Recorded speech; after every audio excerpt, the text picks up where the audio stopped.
Hello बच्चों।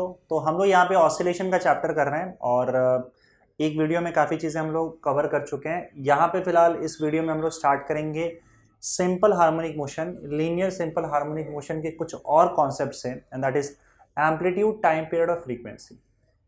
देखो amplitude से स्टार्ट करते हैं। एम्पलीट्यूड के बारे में ऑलरेडी मैं आपको बता चुका हूँ, पर आप लोगों को पता होगा कि एम्पलीट्यूड का मतलब क्या होता है। एसएचएम जब आपका लीनियर एसएचएम परफॉर्म होता है तो एम्पलीट्यूड का मतलब होता है मीन पोजीशन से जो मैक्सिमम डिस्प्लेसमेंट कवर किया जाता है उसे हम एम्पलीट्यूड बोलते हैं। जैसे कि आपका मीन पोजीशन है, यहाँ से पार्टिकल का डिस्प्लेसमेंट मैक्सिमम डिस्प्लेसमेंट, तो उसका पार्टिकल का मैक्सिमम डिस्प्लेसमेंट एक्सट्रीम पोजीशन तक होता है। तो आप समझ लो मीन और एक्सट्रीम के बीच में जो डिस्टेंस है ये ए, यही आपका एम्पलीट्यूड हो जाएगा। समझे? तो एम्पलीट्यूड का वैल्यू आपका जो मीन और एक्सट्रीम के बीच में डिस्प्लेसमेंट होगा या डिस्टेंस होगा ये होगा। और डेफिनेशन एम्पलीट्यूड का कैसे बोलोगे? It is the maximum displacement of a particle performing linear simple harmonic motion from mean position. जो पार्टिकल लीनियर एसएचएम परफॉर्म कर रहा है उसका मीन पोजीशन से मैक्सिमम डिस्प्लेसमेंट जो होगा वही आपका एम्पलीट्यूड कहलाएगा। समझ गए? एम्पलीट्यूड बड़ा होगा तो ज़्यादा दूर तक जाएगा मीन पोजीशन से, एम्पलीट्यूड छोटा होगा तो मीन पोजीशन से ज़्यादा दूर नहीं जा पाएगा वो, साफ बात है। तो यहाँ पे अब देखो कि अगर मैं एसआई यूनिट की बात करूँ एम्पलीट्यूड का, डेफिनेशन आप टेक्स्ट बुक से लिख लेना, मैं यहाँ पे लिख देता हूँ डेफिनेशन फ्रॉम टेक्स्ट बुक, या फिर जो हैंड रिटन नोट्स आपको मिलेगा उसमें से आप देख सकते हो। तो एसआई यूनिट आपका जो होगा एम्पलीट्यूड का वो क्या हो जाएगा, क्योंकि ये डिस्टेंस मेजर किया जा रहा है, डिस्प्लेसमेंट मेजर किया जा रहा है, तो डिस्प्लेसमेंट का यूनिट क्या होता है? मीटर होता है, तो इसका एसआई यूनिट मीटर हो जाएगा। ठीक है, ये हो गया आपका एम्पलीट्यूड। दूसरा टाइम पीरियड या पीरियड की बात अगर हम करें, पीरियड ऑफ ऑसिलेशन या टाइम पीरियड, तो टाइम पीरियड का मतलब क्या होता है? ये वो टाइम है जिसपे आपका पार्टिकल बार बार खुद को रिपीट करता है, मतलब टाइम टेकन, या फिर आप ऐसे बोल सकते हो time taken to complete one oscillation, time for one oscillation. एक ऑसिलेशन के लिए जितना टाइम लिया जाएगा उसको हम लोग टाइम पीरियड बोलेंगे। अब ये ऑसिलेशन तो कहीं से भी स्टार्ट करो, एक ऑसिलेशन का मतलब क्या होता है?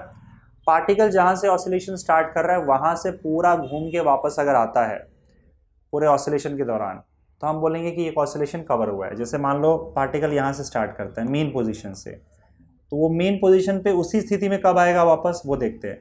जैसे मीन पोजीशन से वो राइट में जा रहा है अभी फिलहाल, तो अब वो आगे जाएगा एक्सट्रीम पे, एक्सट्रीम से वापस रिटर्न आएगा, और रिटर्न आने के बाद जब दूसरे एक्सट्रीम पे जाएगा और दूसरे एक्सट्रीम से फिर वापस रिटर्न आएगा, तो वो इनिशियल कंडीशन में वापस आ गया। तो इनिशियल कंडीशन में वापस आने के लिए वो क्या आ गया? देखो ये आगे गया, आगे जाने के बाद पीछे आया, पीछे जाने के बाद फिर आगे आया, तो ये पूरा एक ऑसिलेशन उसने कंप्लीट किया। मीन पोजीशन से एक्सट्रीम, फिर मीन, दूसरा एक्सट्रीम, फिर मीन, ये पूरा एक ऑसिलेशन हुआ।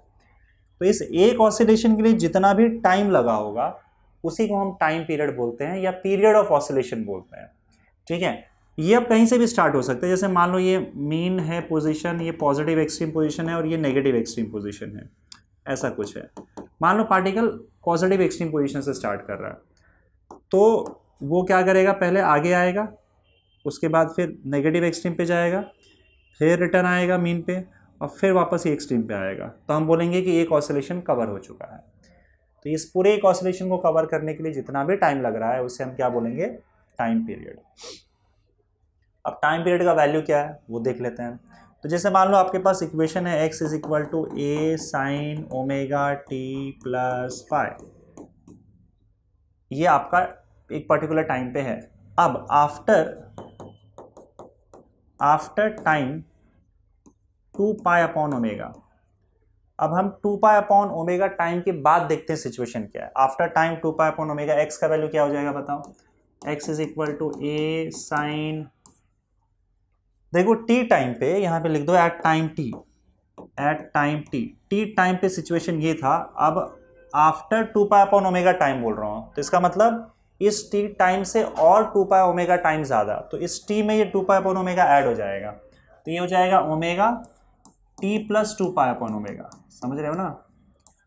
क्योंकि मैं 2 पाई अपॉन ओमेगा टाइम इसके बाद का बोल रहा हूँ, तो इस टी में ये ऐड हो जाएगा और प्लस फाइव तो रहेगा ही, तो प्लस फाइव लिख दो यहाँ पे। अब इसको अगर आप सॉल्व करोगे तो ए साइन ओमेगा अंदर मल्टीप्लाई करोगे तो omega t plus omega 2 pi upon omega plus 5, तो ये ओमेगा ओमेगा कैंसिल हो जाएगा, तो आपका ये वैल्यू हो जाएगा ए साइन 2 पाई, पहले मैंने 2 पाई लिख दिया, प्लस ओमेगा टी प्लस 5। ठीक है, अब देखो मैथ्स में ट्रिग्नोमेट्री में शायद आपने पढ़ा होगा, नहीं पढ़ा तो मैं आपको एक फॉर्मूला बता देता हूँ कि sine 2 pi plus theta, sine 2 pi plus theta sine theta होता है, साइन 2 पाई प्लस थीटा क्या होता है, साइन थीटा होता है।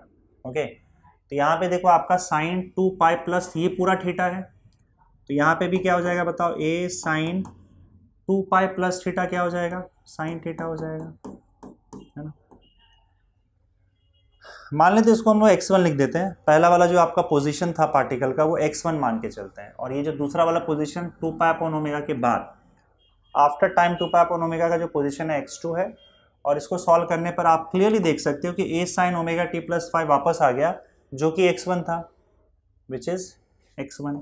तो इसका मतलब पार्टिकल उसी सिचुएशन में उसी पोजीशन पे वापस आ गया जिस पोजीशन में शुरुआत में था, x2 is equal to x1, जब आप इतने टाइम के बाद उसको देख रहे हो पहली बार इतने टाइम के बाद, ये मिनिमम ऐसा टाइम है जिसके बाद पार्टिकल वापस उसी पोजीशन पे आ गया।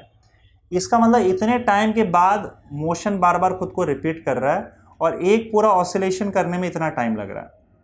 सो देयरफॉर, क्योंकि देखो एक ऑसिलेशन जब पार्टिकल कंप्लीट करता है तो वापस अपने पोजीशन पे आ जाता है, और हम यहाँ पे देख रहे हैं कि x2 is equal to x1, initial position पे पार्टिकल जो है इनिशियल पोजीशन और फाइनल पोजीशन सेम हो गया। ये कितने टाइम के बाद हुआ है, 2 पाई अपॉन ओमेगा टाइम के बाद हुआ है, यानी कि 2 पाई अपॉन ओमेगा इतना टाइम लग रहा है पूरा एक ऑसिलेशन कवर करने में। तो ये टाइम क्या हो जाएगा, आपका टाइम पीरियड हो जाएगा। So therefore time period t is equal to क्या हो जाएगा, 2 पाई अपॉन ओमेगा। ठीक है, इसको आप अलग अलग फॉर्मेट में लिख सकते हो, पर ये फॉर्मूला इंपॉर्टेंट आप ध्यान में रखो। आप omega is equal to 2 pi by t लिख सकते हो, है ना, और इसको मैं थोड़ा सा अलग तरीके से बनाता हूँ, और आप लोगों को पता है कि नहीं, चलो वो आगे की बात होगी, अभी फिलहाल ये काम करो, ये रहने दो। Time period t is equal to 2 pi upon omega, ये हो गई आपके टाइम पीरियड की बात। ठीक है, आगे बढ़ते हैं अगले टॉपिक की ओर। अब टाइम पीरियड के बाद हम बात करेंगे फ्रीक्वेंसी के बारे में। तो फ्रीक्वेंसी ऑफ SHM, फ्रीक्वेंसी को हम यहाँ पे डिनोट कर रहे हैं n से, n रहने दो। अब फ्रीक्वेंसी क्या होता है, फ्रीक्वेंसी क्या होता है भाई, number of oscillations in 1 second, एक सेकेंड में कितना ऑसिलेशंस हो रहा है in unit time. Unit time लिखोगे तो बेटर होगा, यूनिट टाइम मतलब 1 सेकेंड, 1 मिनट या 1 घंटा। जनरली हम लोग 1 सेकेंड ही लेते हैं और बोलते हैं कि यूनिट मतलब 1 होता है, 1 कुछ भी ले लो, 1 मिनट ले लो, 1 सेकेंड ले लो या 1 आवर ले लो। 1 सेकेंड में जनरली हम 1 सेकेंड की बात करते हैं, 1 सेकेंड में कितना ऑसिलेशन हो रहा है उसको हम फ्रीक्वेंसी बोलते हैं। ठीक है, तो अगर मान लो बहुत तेजी से आपका वाइब्रेशन हो रहा है तो 1 सेकेंड में ज़्यादा ऑसिलेशन होगा तो फ्रीक्वेंसी ज़्यादा होगी, 1 सेकेंड में कम ऑसिलेशन होगा तो फ्रीक्वेंसी कम होगी। तो फ्रीक्वेंसी ऑसिलेशन कितना जल्दी जल्दी हो रहा है इसका आइडिया हमें फ्रीक्वेंसी से आता है। अच्छा, फ्रीक्वेंसी का फॉर्मूला क्या होता है, देखो फ्रीक्वेंसी जो होता है वो टाइम पीरियड का रेसिप्रोकल होता है। देखो बात सिंपल है, जैसे एक ऑसिलेशन कंप्लीट करने में अगर किसी को 2 सेकेंड लग रहा है तो हम बोलेंगे टाइम पीरियड 2 सेकेंड है, क्योंकि टाइम पीरियड का मतलब होता है 1 सेकेंड में कितना, एक ऑसिलेशन कंप्लीट करने में कितना टाइम लग रहा है। तो मैं आपसे कहूँ कि एक ऑसिलेशन कंप्लीट करने में अगर 2 सेकेंड लग रहा है तो टाइम पीरियड 2 सेकेंड हो गया। फ्रीक्वेंसी का मतलब क्या होता है, फ्रीक्वेंसी का मतलब होता है कि 1 सेकेंड में कितना ऑसिलेशन हो रहा है। अब देखो अगर 2 सेकेंड में एक ही ऑसिलेशन हो रहा है तो इसका मतलब 1 सेकेंड में कितना ऑसिलेशन होगा बताओ, 1 सेकेंड में आधा ही ऑसिलेशन होगा, आधा ऑसिलेशन होगा। तो इसका मतलब फ्रीक्वेंसी क्या हो गया बताओ, फ्रीक्वेंसी मतलब 1 सेकेंड में कितना ऑसिलेशन हो रहा है। तो हम देख सकते हैं यहाँ पे फ्रीक्वेंसी जो है वो 1/2 आ रहा है। तो टाइम पीरियड अगर 2 है तो फ्रीक्वेंसी 1/2 उसका रेसिप्रोकल हो जाएगा। ये मैंने एग्जांपल लेके दिखाया। तो frequency is always reciprocal of time period. तो जो भी फ्रीक्वेंसी का यहाँ पे फॉर्मूला आया रहेगा, इसमें इन्होंने कुछ और तरीके से टेक्स्ट में दिया हो तो अलग बात है, खैर ठीक है, वो तो उन्होंने एक्सप्लेन कर दिया, वो मैं भी कर दूंगा। t इज इक्वल टू 2π/ω यहाँ पे, तो यहाँ पे आपका क्या आ जाएगा बताओ, टाइम पीरियड 2π/ω आ रहा है, 2π/ω, इसको पलट दो तो फ्रीक्वेंसी हो जाएगा ω/2π, है ना। रेसिप्रोकल पे क्या आ जाएगा, ω/2π, तो ये आपके फ्रीक्वेंसी का यूनिट आ गया। अच्छा, एसआई यूनिट ऑफ फ्रीक्वेंसी क्या होगा, SI unit of frequency is hertz, ये याद रखना। एसआई यूनिट फ्रीक्वेंसी का क्या होता है, हर्ट्स होता है। और टाइम पीरियड, क्योंकि टाइम है तो सेकेंड हो जाएगा, तो SI unit of time period second होता है, ठीक है। अब इन दोनों केस को हम क्या करेंगे, एक स्पेशल केस में देख रहे हैं यहाँ पे हम लोग। जैसे अगर मान लो एक स्प्रिंग है, स्प्रिंग को आपने अटैच करके रखा हुआ है इस तरीके से, और उसको आप क्या कर रहे हो, ऑसिलेट करवा रहे हो इस तरीके से स्प्रिंग को। तो ऐसे केस में हम लोग जानते हैं यहाँ पे कि ओमेगा स्क्वायर, हम लोग याद करो ओमेगा स्क्वायर हमने क्या रखा था, k/m रखा था, अगर याद होगा तो ओमेगा स्क्वायर अगर k/m लेते हैं हम लोग, तो मुझे बताओ ओमेगा का वैल्यू क्या हो जाएगा, √k/m, जहाँ पे k फोर्स कांस्टेंट है, m इस बॉडी का मास है।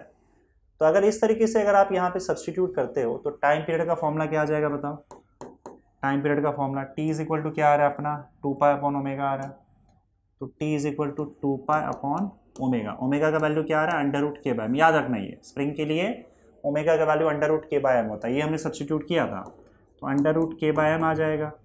अब ये m ऊपर चला जाएगा तो t का वैल्यू क्या हो जाएगा, 2π√m/k, सिंपल, ये हो गया टाइम पीरियड। और अगर मैं फ्रीक्वेंसी की बात करूं तो फ्रीक्वेंसी इसका रेसिप्रोकल हो जाएगा, तो frequency n is equal to 1/t, तो इसका मतलब फ्रीक्वेंसी क्या हो जाएगा, इसका रेसिप्रोकल 2π का 1/2π और m/k का √k/m हो जाएगा। तो ये हो गई भाई आपकी फ्रीक्वेंसी, ठीक है। अच्छा, इसमें एक और चीज़ है, ओमेगा का एक और डेरिवेशन इन्होंने करके निकाला है, और वो डेरिवेशन देखो कैसा किया है।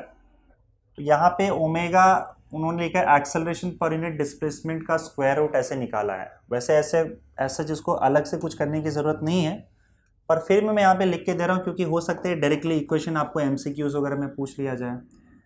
तो देखो आपको ओमेगा का वैल्यू क्या है, यहाँ पे ओमेगा स्क्वायर का वैल्यू देख लेते हैं। ओमेगा स्क्वायर क्या होता है, k/m होता है। अब k क्या होता है बताओ, f is equal to kx होता है, तो k क्या हो जाएगा बताओ, f/x हो जाएगा। तो इसको इक्वेशन 1 में डाल दो। इसको मैं अलग कलर से इसलिए लिख रहा हूँ क्योंकि थोड़ा सा एक्स्ट्रा अलग से है, आप इसको याद रख सकते हो कैसे आया है ये। Put value of k in 1, equation 1 में डाल दो वैल्यू ऑफ k, तो क्या हो जाएगा बताओ, omega square is equal to k का वैल्यू क्या है, f/x, f/x इंटू m, यही होगा। अब यहाँ पे देखो फोर्स क्या होता है आपका बताओ, force is equal to mass into acceleration हो जाएगा। इसको मैं अगले लेके जा रहा हूँ, तो omega square is equal to f/m into x ना, पर फोर्स क्या होता है, mass into acceleration upon mx, ये कट हो गया तो a/x आ गया। इसका मतलब ओमेगा स्क्वायर जो होगा वो a/x आ जाएगा, और यहीं पे ओमेगा का वैल्यू √a/x आ जाएगा। अब a/x का मतलब क्या होता है, एक्सेलरेशन पर यूनिट डिस्प्लेसमेंट, x डिस्प्लेसमेंट है और a एक्सेलरेशन है, तो आप यहाँ पे लिख सकते हो एक्सेलरेशन पर यूनिट डिस्प्लेसमेंट, a/x क्या होता है, एक्सेलरेशन पर यूनिट डिस्प्लेसमेंट, ओके। अब हमें पता है कि t का वैल्यू क्या होगा, t इज इक्वल टू क्या हो जाएगा, 2π/ω, so therefore t is equal to क्या हो जाएगा, 2π/ एक्सेलरेशन पर यूनिट डिस्प्लेसमेंट। तो बुक में जो भी चीज़ें हैं मैं बस आपको लिख के दे दे रहा हूँ, समझा दे रहा हूँ कि क्या क्या कैसे कैसे किया हुआ है। ओमेगा जो है, ओमेगा होता है √ एक्सेलरेशन पर यूनिट डिस्प्लेसमेंट, ये आप डायरेक्ट याद रख सकते हो। तो आपको t का वैल्यू आ जाएगा, t is equal to 2π/√ acceleration पर यूनिट डिस्प्लेसमेंट। यही बाद में आपका जाके √k/m हो जाता है, जो आपका एक्सेलरेशन पर यूनिट डिस्प्लेसमेंट है वही बाद में जाके √k/m हो जाता है और आपको t का ये वाला फॉर्मूला मिल जाता है। कहाँ गया? ये वाला, t = 2π√m/k। तो वो एक्स्ट्रा चीज़ थी, मैंने आपको बता दी ये कैसे लाया गया। ओके, चलो बच्चों, इसमें एक और एक्स्ट्रा चीज़ देके रखा हुआ है, कॉम्बिनेशन ऑफ स्प्रिंग, पर शायद मुझे लगता है कॉम्बिनेशन ऑफ स्प्रिंग ना पूछे, क्योंकि उन्होंने वो शेडेड पार्ट में देख रखा है। तो शेडेड पार्ट में जनरली वो पूछते नहीं है। तो आपको करना क्या है, आप हो सकता है, आप कोई गारंटी नहीं है क्योंकि टेक्स्ट बुक में दिया है, तो एक पॉसिबिलिटी ये है कि इस पर वो न्यूमेरिकल पूछ ले ना, 1 मार्क्स का 2 मार्क्स का न्यूमेरिकल पूछ ले। तो इसलिए आपको रिजल्ट याद रखना है, इसमें ज़्यादा टाइम वेस्ट करने की आपको ज़रूरत नहीं है। Springs in parallel, springs in series, ये दो चीज़ें कॉम्बिनेशन ऑफ स्प्रिंग में, स्प्रिंग्स इन सीरीज और स्प्रिंग्स इन पैरेलल। तो जैसे आपने रेजिस्टेंसेस सीरीज और पैरेलल में पढ़ रखा होगा करंट में, उसी तरह से स्प्रिंग को भी हम सीरीज और पैरेलल में लगा सकते हैं। सीरीज में लगाने का मतलब देखो क्या होता है कि आप एक के बाद एक स्प्रिंग लगाते चले जाओ। जैसे एक स्प्रिंग लगाया, उसके बाद उसके नीचे दूसरा स्प्रिंग लगाया, इस तरीके से जो स्प्रिंग हम अटैच करते हैं तो हम बोलते हैं कि स्प्रिंग को हमने सीरीज में लगा के रखा है।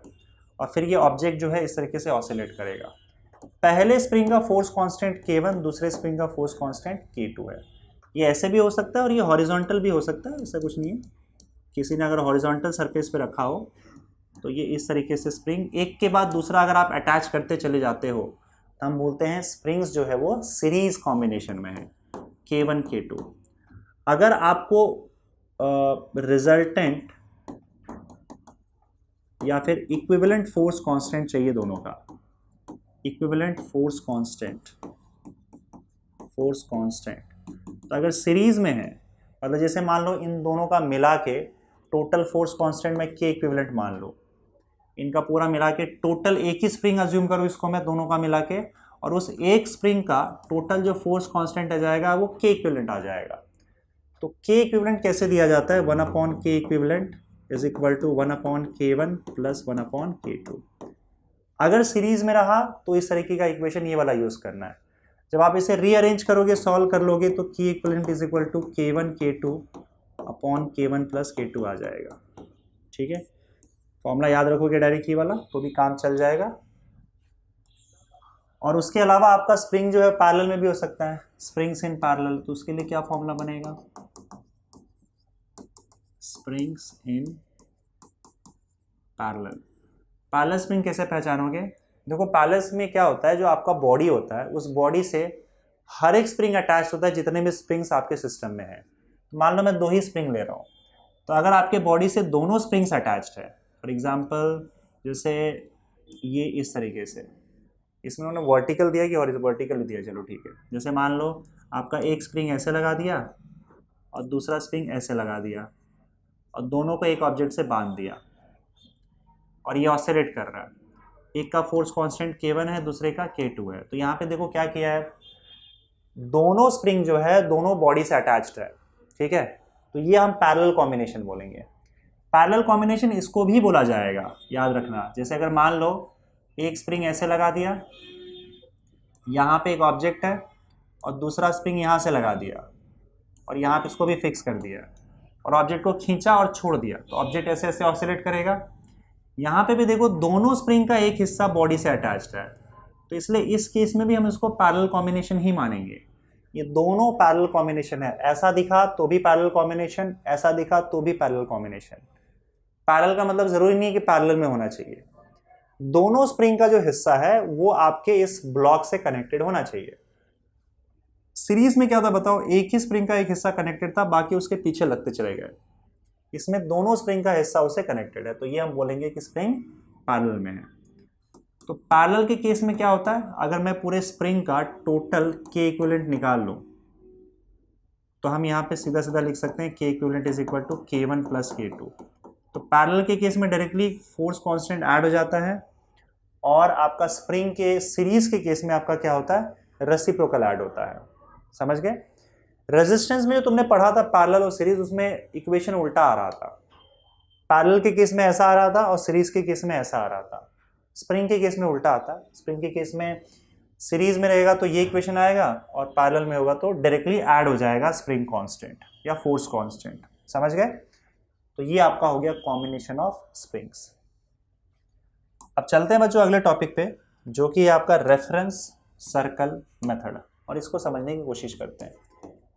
लास्ट वीडियो में रेफरेंस सर्कल मेथड का इंट्रोडक्शन तो मैंने आपको दे दिया था, बहुत सी चीज़ें इसके बारे में बता दी थी डिटेल में, तो मेरे हिसाब से ये आपको समझना अब आपके लिए आसान होना चाहिए। अब देखो रेफरेंस सर्कल मेथड में हम क्या करते हैं, हम ये देखते हैं कि आपका जो यूसीएम है, uniform circular motion as a projection, या फिर आप ऐसे बोल दो कि SHM as a projection of UCM on any diameter. इसका मतलब समझाता हूं मैं कि अगर सपोज करो आप देखोगे यूसीएम, यूनिफॉर्म सर्कुलर मोशन, और यूनिफॉर्म सर्कुलर मोशन का प्रोजेक्शन अगर किसी डायमीटर पे लोगे तो वो प्रोजेक्शन जो है वो सिंपल हार्मोनिक मोशन परफॉर्म करेगा। ये तो हो गई बोलने की बात। अब यहाँ पे आपको समझना है तो मैं आपको एग्जांपल दे रहा हूँ और समझ भी जाओगे आप। जैसे मान लो आप अज्यूम करो कि आपके पास एक बॉडी है और वो यूनिफॉर्म सर्कुलर मोशन परफॉर्म कर रही है, यूनिफॉर्म सर्कुलर मोशन परफॉर्म कर रही है, ठीक है। एक सेकेंड, क्या हो गया इसका, कलर चेंज नहीं कर सकते क्या? अरे बाप रे, एक सेकेंड। मान लो आपके पास एक बॉडी है और वो यूनिफॉर्म सर्कुलर मोशन परफॉर्म कर रही है यहाँ पे। तो uniform circular motion, I hope आपको क्लियर पता है कि ऐसा सर्कुलर मोशन जिसके अंदर स्पीड कांस्टेंट होता है। तो मैं यहाँ पे देखो दो एक्सिस बना दे रहा हूँ, एक तो आपका ये वाई एक्सिस और दूसरा आपका एक्स एक्सिस, ठीक है। और हम क्या करेंगे, यहाँ पे एक ऑब्जेक्ट लेंगे, ये एक ऑब्जेक्ट जो कि यूनिफॉर्म सर्कुलर मोशन परफॉर्म कर रहा है और उसका प्रोजेक्शन आपको इस वाई एक्सिस पे यानी कि डायमीटर पे लेना है, यहाँ से लेकर यहाँ तक। मतलब पार्टिकल जहाँ जहाँ जाएगा उसका प्रोजेक्शन आपको इस वाई एक्सिस पे लेना है। तो मान लो पार्टिकल अब यहाँ अलग अलग पॉइंट पे जाता है, मतलब वो सर्कल में घूमेगा तो कांस्टेंट वेलोसिटी के साथ घूम रहा है, यहाँ सर्कल में घूमेगा तो कहाँ आएगा, यहाँ पे आएगा, यहाँ आ गया। अब हम उसका बनाते हैं प्रोजेक्शन।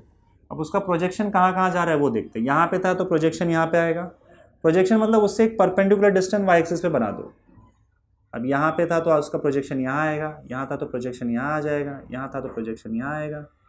इस तरीके से आप देख सकते हो कि जैसे जैसे पार्टिकल ऊपर जा रहा है उसका प्रोजेक्शन आप देख सकते हो कहाँ जा रहा है। उस पार्टिकल का जो प्रोजेक्शन है, जैसे पार्टिकल यहाँ से यहाँ गया तो उसका प्रोजेक्शन मान लेते हैं यहाँ पे है, वो प्रोजेक्शन यहाँ से यहाँ आ गया, फिर यहाँ आया, फिर यहाँ आया, फिर यहाँ आया, फिर यहाँ आया। तो इसका मतलब वाई एक्सिस के लॉन्ग उसका प्रोजेक्शन ऊपर की ओर जा रहा है।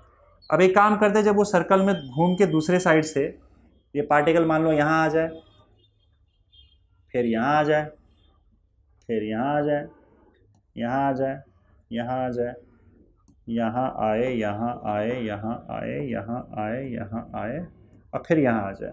इतना घूम चुका है। अब देखते हैं उसका प्रोजेक्शन क्या कर रहा है। प्रोजेक्शन क्या कर रहा है, तो जब ये पार्टिकल यहाँ से यहाँ आ जाएगा तो इसका प्रोजेक्शन फिर वाई एक्सिस पे अब नीचे उतरने लगेगा, यहाँ, यहाँ,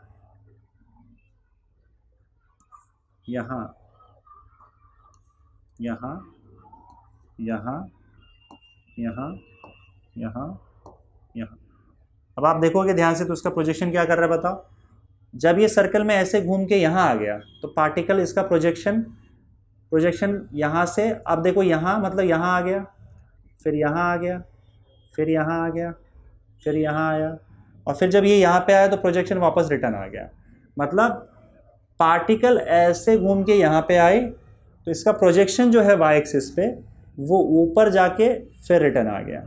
और देखो अब ये आगे जाएगा तो क्या होगा बताओ, प्रोजेक्शन फिर नीचे आ जाएगा। अभी इससे नीचे आ रहा है ना तो इसका प्रोजेक्शन फिर नीचे नीचे नीचे। अब जब ये पार्टिकल यहाँ आ गया तो इसका प्रोजेक्शन भी इस एक्सट्रीम पोजीशन पे आ गया, ठीक है। अब फिर अगर पार्टिकल सर्कल में ही घूम रहा है तो क्या, यहाँ, यहाँ, यहाँ, यहाँ, यहाँ और फिर यहाँ आ गया तो पार्टिकल ने एक सर्कल कंप्लीट कर लिया। अब उसका प्रोजेक्शन जो है वो इस डायमीटर पे इसने क्या किया, देखो यहाँ तो हो गया था, अब अगर यहाँ आया तो इसका मतलब इसका प्रोजेक्शन यहाँ आ गया रहेगा, यहाँ, यहाँ, यहाँ, यहाँ और यहाँ, ठीक है। तब इसके प्रोजेक्शन ने क्या किया बताओ, प्रोजेक्शन फिर अब ऊपर चढ़ने लगा, यहाँ यहाँ यहाँ यहाँ और फिर यहाँ आ गया। तो अगर आप देखोगे तो पार्टिकल आपका जो है वो यूनिफॉर्म सर्कुलर मोशन परफॉर्म कर रहा है, यूसीएम परफॉर्म कर रहा है। उसका प्रोजेक्शन क्या कर रहा है बताओ, ऊपर गया, फिर जब ये पार्टिकल नीचे आया तो फिर नीचे आने लगा, और फिर जब ये नीचे आया तो फिर पार्टिकल नीचे आया, और जब ये यहाँ गया तो फिर पार्टिकल ऊपर जाने लगा।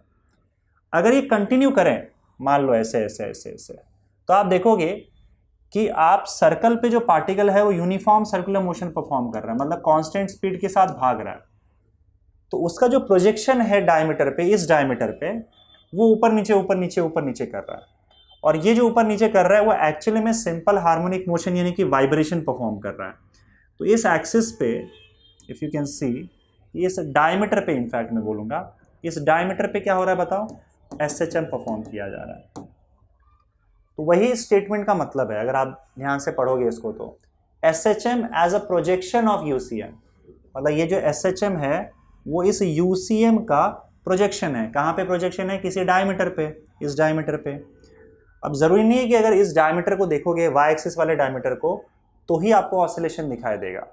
आप कोई भी डायमीटर अज्यूम कर सकते हो। जैसे मान लो पार्टिकल ऐसे घूम रहा है, आपने ऐसा डायमीटर बना दिया, अब इस पर सारा प्रोजेक्शन लेते रहो, तो पार्टिकल अगर ऐसे आएगा तो आप देखोगे कि इसका प्रोजेक्शन जो है इस डायमीटर पे ऐसे घूमेगा। ये डायमीटर आप कहीं भी ले सकते हो, कोई भी डायमीटर अगर आप पकड़ोगे और उस पर अगर प्रोजेक्शन लेना चालू किया तो वो प्रोजेक्शन जो है वो एसएचएम परफॉर्म करेगा, सिंपल हार्मोनिक मोशन परफॉर्म करेगा।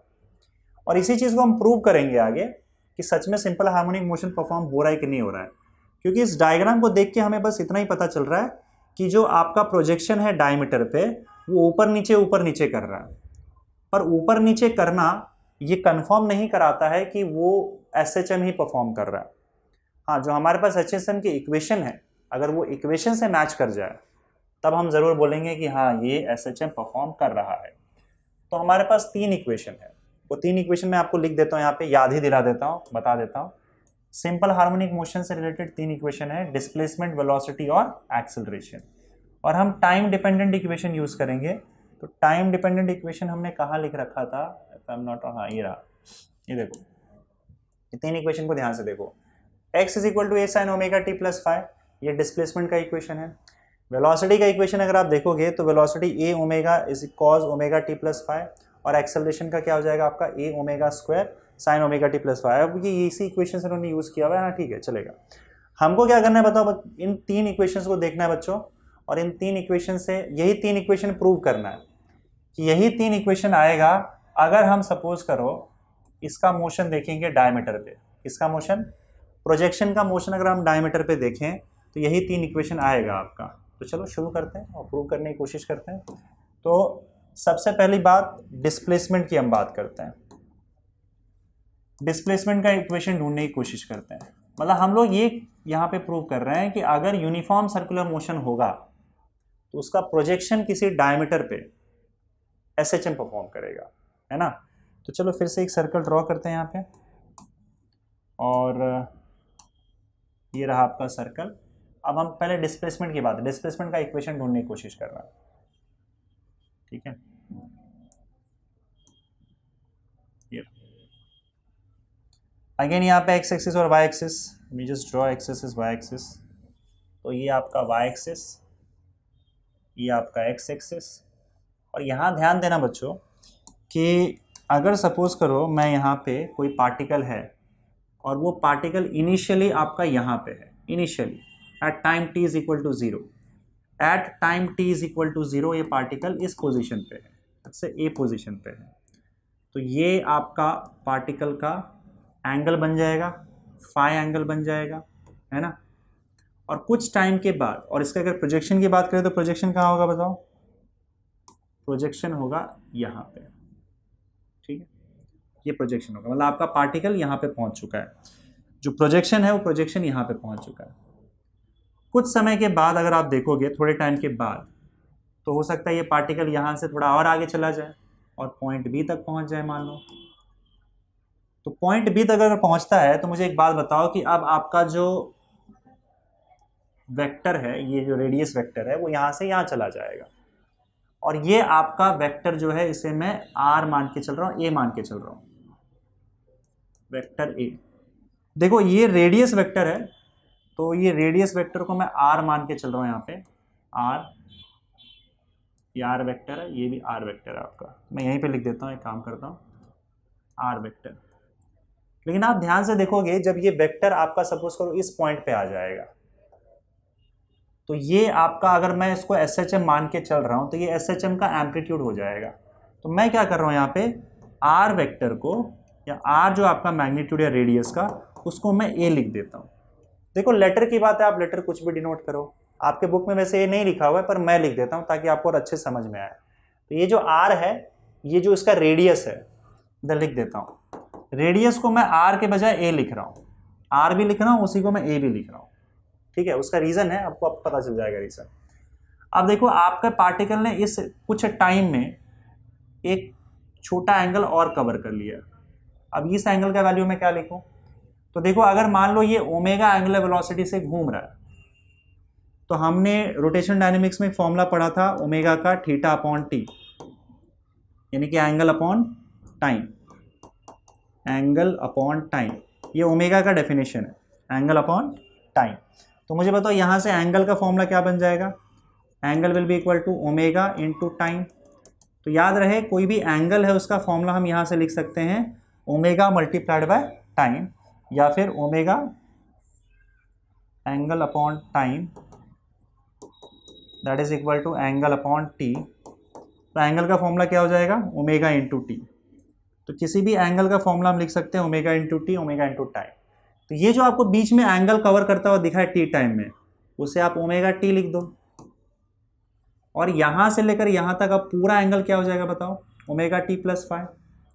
तो ये जो पूरा एंगल आपको दिख रहा है, इसे हम लिख देते हैं theta, and theta is omega t plus 5। मतलब इस ओमेगा टी प्लस 5 को पूरे को हमने क्या कर दिया, एंगल थीटा लिख दिया। इतना क्लियर है। अब इस पॉइंट बी पर पार्टिकल का जो प्रोजेक्शन है, वो प्रोजेक्शन कहाँ होगा बताओ, इस पार्टिकल बी का प्रोजेक्शन यहां पे होगा, प्रोजेक्शन यहाँ पे है, और ये जो डिस्टेंस आपको दिख रहा है, इस डिस्टेंस को हम लोग y लिख देते हैं, y एक्सिस पे यहाँ पे कवर किया जा रहा है ना, इस डिस्टेंस को हमने y लिख दिया। ध्यान से देखना, ठीक है। अब देखो अगर ये पूरा एंगल थीटा है, तो ये एंगल भी थीटा हो जाएगा, और थीटा क्या हो जाएगा बताओ, ओमेगा टी प्लस 5, क्योंकि अल्टरनेट एंगल्स है। This angle is equal to this angle, alternate angle हो गए, तो ये एंगल आपका थीटा हो गया, ठीक है। अब इस पूरे हिस्से में अगर मैं साइन थीटा यूज करता हूं, तो मुझे बताओ कि साइन थीटा क्या होगा। Sine theta is equal to, देखो ये ट्राइंगल दिख रहा है, ये ट्राइंगल में इसको एक काम करते हैं, ओ बी और सी यहाँ पे लिख देता हूं मैं, in triangle O B C, in triangle O B C. अगर मैं साइन थीटा यूज करता हूं, तो साइन थीटा क्या होगा, sine theta opposite, opposite is O C upon hypotenuse, hypotenuse is O B, so sine theta will be equal to O C. अब ये ओ सी क्या है बताओ, ओ सी कहाँ गया, हाँ ये ओ सी तो y है ना हमारा, तो y अपॉन ओ बी क्या है, ओ बी आपका r है, तो r लिख दो। तो यहाँ पे क्या हो जाएगा बताओ, y is equal to r sine theta. अब देखो r को हमने, मैंने क्या बोला कि मैं r को यहाँ पे क्या लिख रहा हूँ, a लिख रहा हूँ, रेडियस, तो ये लिख दो, और थीटा क्या है यहाँ पे, ओमेगा टी प्लस 5। ये पूरा कोई थीटा माना हुआ है, दिस थीटा इज इक्वल, तो मैं क्या लिख सकता हूँ, ए साइन थीटा की जगह पे ओमेगा टी प्लस 5। ये एग्जैक्टली सेम इक्वेशन है जो आपका डिस्प्लेसमेंट का इक्वेशन आता है सिंपल हार्मोनिक मोशन में। हाँ, वहां हमें ये इक्वेशन आता है x is equal to A sine omega t plus 5, लेकिन भाई वहां पे आपका जो ऑसिलेशन है वो x एक्सिस के लॉन्ग होते रहता है, यहाँ पे ऑसिलेशन y एक्सिस के लॉन्ग हो रहा है। इसके वजह से हमने क्या किया, यहाँ पे y जो आपको दिख रहा है, यहाँ पे x की जगह पे हमने इसको y लिखा हुआ है। तो अब ये जैसे जैसे आपका पार्टिकल आगे बढ़ता जाएगा, उसका प्रोजेक्शन या y का वैल्यू चेंज होता जाएगा, और चेंज कैसे हो रहा है, तो उसका इक्वेशन हमने निकाला, y is equal to A sine omega t plus 5। आपके टेक्स्ट बुक में एक ही जगह पे r लिखा हुआ है, तो ठीक है ना, कोई प्रॉब्लम नहीं है। आपको पता है ये जो आपका ऑसिलेशन हो रहा है इसका मैक्सिमम डिस्प्लेसमेंट कहाँ जाएगा, यहाँ से लेकर यहाँ तक जाएगा। तो यही एम्पलीट्यूड हो गया ना, और एम्पलीट्यूड आर के बराबर है। तो मैंने क्या किया, आर को ए लिख दिया ताकि हमारा इक्वेशन थोड़ा ढंग का दिखे और एग्जैक्टली वैसा ही दिखे जैसा हम लोग डिस्प्लेसमेंट एक्स का इक्वेशन लिखते आ रहे हैं। तो बस एक्स के जगह पे यहाँ पे वाई आ गया है, क्योंकि ये पार्टिकल आपका वाई एक्सिस के लॉन्ग ऑसिलेट कर रहा है और इसका जो पोजीशन है वो एग्जैक्टली वैसा ही पोजीशन है जैसा हमें एसएचएम में आता है। तो ये इस बात को दर्शाता है कि पार्टिकल जो वाई एक्सिस के लॉन्ग हमने प्रोजेक्शन लिया हुआ है वो एक्चुअली में सिंपल हार्मोनिक मोशन परफॉर्म कर रहा है। ये तो डिस्प्लेसमेंट से हुआ।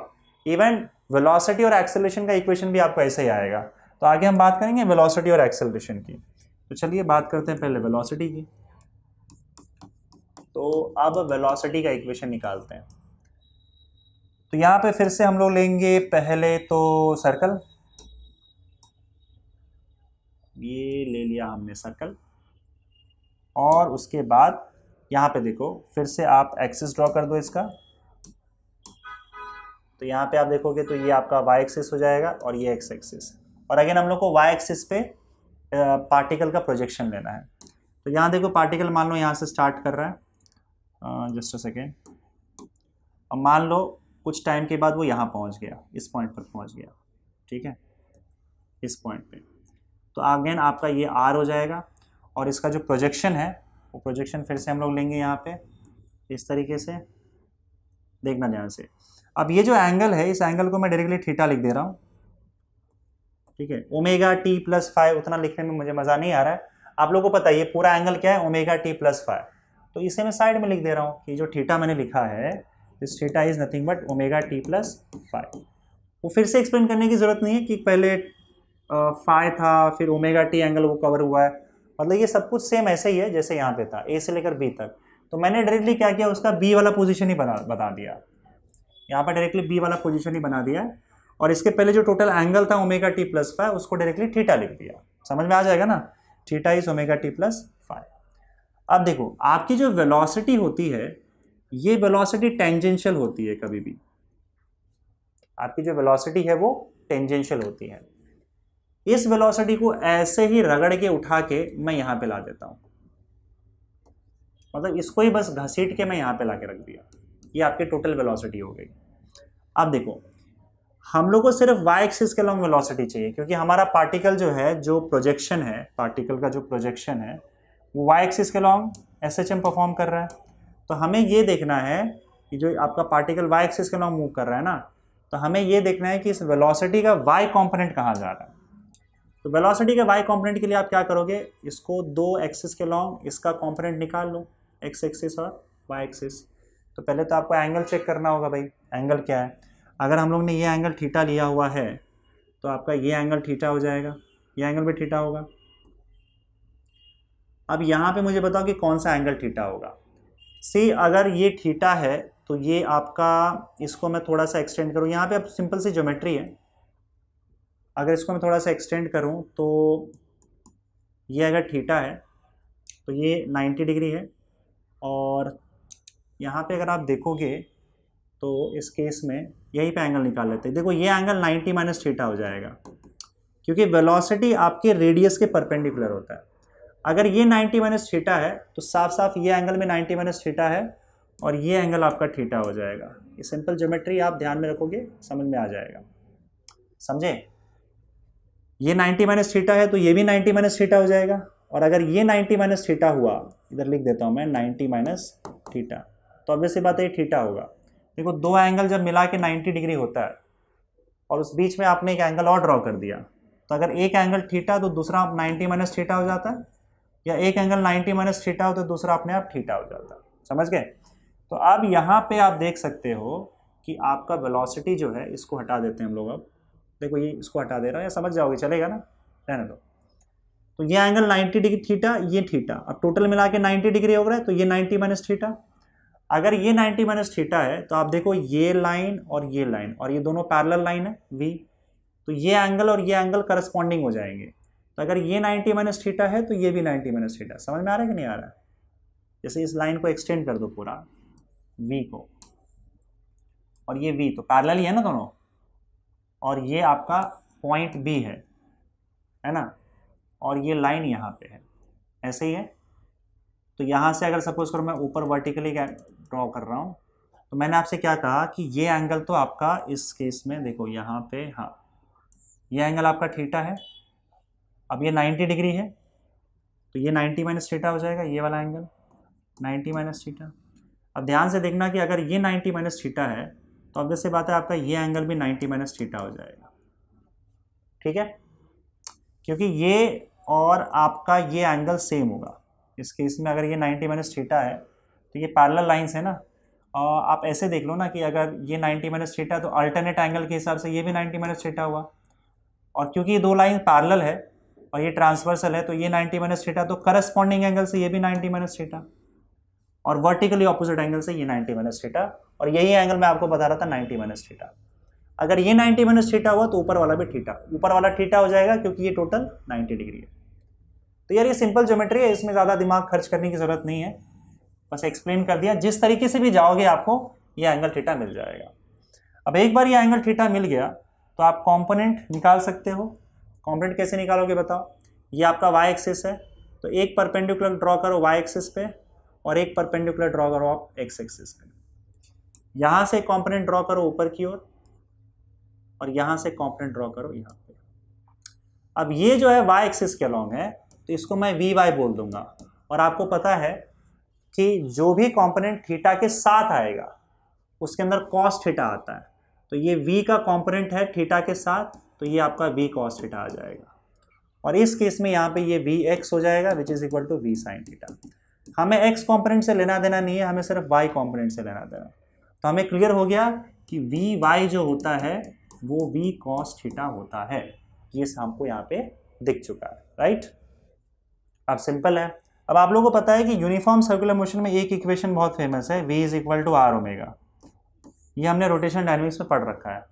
तो v की जगह पे आर ओमेगा डाल दो, तो v y is equal to क्या हो जाएगा, आर ओमेगा कॉस थीटा। अब जैसे मैंने आपको बताया थीटा का वैल्यू आप यहाँ से ले लो, और इसका जो रेडियस r है उसको हम लोगों ने a लिख रखा हुआ है, radius r is equal to r is equal to a. R को हमने a लिख रखा है, तो आप r के जगह पे a लिख दो, omega cos omega t plus five. Theta की जगह पे क्या आ जाएगा, ओमेगा टी प्लस फाइव। और ये इक्वेशन जो है वो एग्जैक्टली SHM का इक्वेशन है, ठीक है। हमने देखा था ना वेलोसिटी का टाइम डिपेंडेंट इक्वेशन, तो ये SHM का इक्वेशन आप यहाँ पे देख सकते हो। देखो ये रहा, v is equal to A omega cos omega t plus five. Velocity का भी इक्वेशन आ गया। अब बस एक्सेलरेशन का इक्वेशन निकालना बाकी है, वो भी हम प्रूव कर देंगे। तो चलो यहाँ पे वेलोसिटी का भी इक्वेशन निकल गया, V A omega cos omega t plus five. Finally हम चलते हैं एक्सेलरेशन की ओर। तो एक्सेलरेशन का जो इक्वेशन होगा वो भी इसी से आ जाएगा। देखो ये यूनिफॉर्म सर्कुलर मोशन हो रहा है, याद रखना। तो अब हम क्या करेंगे, यहाँ पे फिर से सर्कल ड्रॉ करने जा रहा हूँ मैं, सर्कल सर्कल सर्कल, ये रहा सर्कल। अब फिर से वही सेम चीज़, यहाँ पे ये आपका वाई एक्सिस, ये आपका एक्स एक्सिस। अब मान लेते हैं आपका पार्टिकल पहुँच गया है यहाँ पे, डायरेक्टली पोजीशन बी बना रहा हूँ मैं, ये पोजीशन बी है यहाँ पे।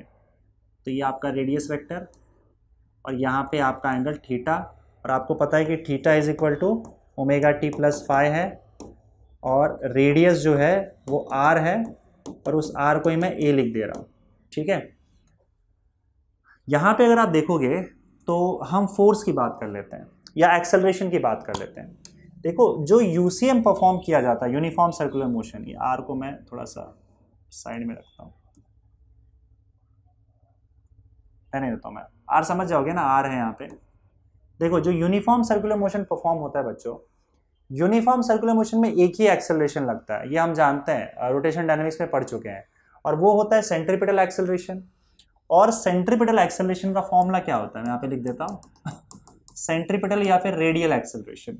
सेंट्रीपिटल एक्सेलरेशन को हम लोग रेडियल एक्सेलरेशन बोलते हैं, और उसका फॉर्मूला होता है ओमेगा स्क्वायर आर। और भी दो फॉर्मूले होते हैं, v square by r omega into v, लेकिन हमको ये फॉर्मूला याद रखना है, ओमेगा स्क्वायर आर, ये फॉर्मूला आप याद रखो। तो सेंट्रीपिटल एक्सेलरेशन लगता कहाँ पे, सेंट्रीपिटल एक्सेलरेशन हमेशा सेंटर की ओर लगता है, तो इस पार्टिकल पे सेंट्रीपिटल एक्सेलरेशन लग रहा होगा जो कि सेंटर की ओर होगा, और ये सेंट्रीपिटल एक्सेलरेशन का वैल्यू AC है।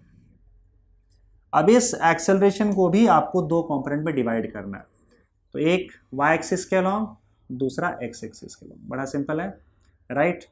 ये एंगल आपका हो जाएगा थीटा, क्योंकि ये एंगल थीटा है तो ऑल्टरनेट एंगल से ये एंगल भी थीटा हो जाएगा। अब आपको क्योंकि इसको दो कंपोनेंट में डिवाइड करना है AC को भी, एक्सेलरेशन को, तो कंपोनेंट कैसे लेते हैं, टिप से एक परपेंडिकुलर ड्रॉ करो y एक्सिस पे और टिप से एक परपेंडिकुलर ड्रॉ करो x एक्सिस पे, है ना। तो यहाँ पे आप देख सकते हो कि इसका जो y कंपोनेंट है, यहाँ से ये आपका y कंपोनेंट आ जाएगा, जिसको मैं फिलहाल यहाँ पे AY लिख रहा हूँ, और इसका वैल्यू क्या आएगा बताओ, यहाँ पे इसका वैल्यू AC साइन थीटा आ जाएगा। क्यों? क्योंकि आप देख सकते हो कि ये जो है थीटा के साथ नहीं लगा हुआ है, और यहाँ पे इसको आप क्या लिख सकते हो, AX is equal to AC cos theta, क्योंकि ये थीटा के साथ लगा हुआ कंपोनेंट है, तो ये AC का AC कॉस थीटा हो जाएगा और नीचे AC साइन थीटा हो जाएगा। पर वैसे मैं यहाँ पे अगर मैं डायरेक्शन की बात करूँ तो यहाँ पे मैं माइनस साइन लूंगा यहाँ पे। रीज़न क्या है कि हम अगर ये अज्यूम करें, देखो एक्सेलरेशन एक वेक्टर क्वांटिटी है, तो अगर हम ऊपर के डायरेक्शन को पॉजिटिव मान के चल रहे हैं वाई एक्सिस के अलॉन्ग, तो नीचे के डायरेक्शन को हम नेगेटिव मान के चलेंगे, और आपका जो AY है वो नीचे की ओर लग रहा है, इसलिए यहाँ पे माइनस साइन ले लिया है, माइनस AC साइन थीटा। समझ गए? ये वाई एक्सिस के अलॉन्ग एक्सेलरेशन। देखो हम लोग वैसे भी वाई एक्सिस के अलॉन्ग ही काम कर रहे हैं, क्योंकि हम इसका प्रोजेक्शन वाई एक्सिस पे देख रहे हैं पार्टिकल का, और ये देख रहे हैं कि वाई एक्सिस वाले पार्टिकल के साथ क्या हो रहा है। तो हम सिर्फ इसका वाई कंपोनेंट लेंगे एक्सेलरेशन का, एक्स से हमें लेना देना नहीं है, वैसे जैसे हमने वेलोसिटी के साथ किया था। तो वाई एक्सिस के अलॉन्ग जो एक्सेलरेशन है वो माइनस AC साइन थीटा आ जा रहा है। अब AC का वैल्यू क्या लिखोगे बताओ, AC का वैल्यू लिखोगे minus omega square R sine theta, यहाँ पे दिख रहा है ना, और that will be equal to minus omega square A sine theta. R की जगह पे A डाल दो और थीटा की जगह पे ओमेगा T प्लस फाइव डाल दो, ओमेगा T प्लस फाइव। तो यहाँ से आपको एक्सेलरेशन का भी इक्वेशन क्लियरली मिल जाएगा। समझे? तो जैसे एक्सेलरेशन की बात करूँ, ये भी आपका SHM ही है, इक्वेशन SHM ही दे रहा है, ये आप देख सकते हो। तीनों इक्वेशन हमारे पास आ गया। ये तीसरा एक्सेलरेशन का इक्वेशन भी minus A omega square sine omega T plus five, वैसे ही minus A omega square sine omega T plus five. तो एक्सेलरेशन, वेलोसिटी और डिस्प्लेसमेंट y, तीनों एक इक्वेशन जो है y एक्सिस के अलॉन्ग तीनों हमने देखा था, वो वैसे ही आ रहा है जैसे हमारा लीनियर SHM की इक्वेशन आए थे। तो ये तीनों इस बात को प्रूव करती है कि आपका जो y एक्सिस के अलॉन्ग, डायमीटर के अलॉन्ग जो भी आपका पार्टिकल का मोशन हो रहा है वो एक्चुअली में SHM है।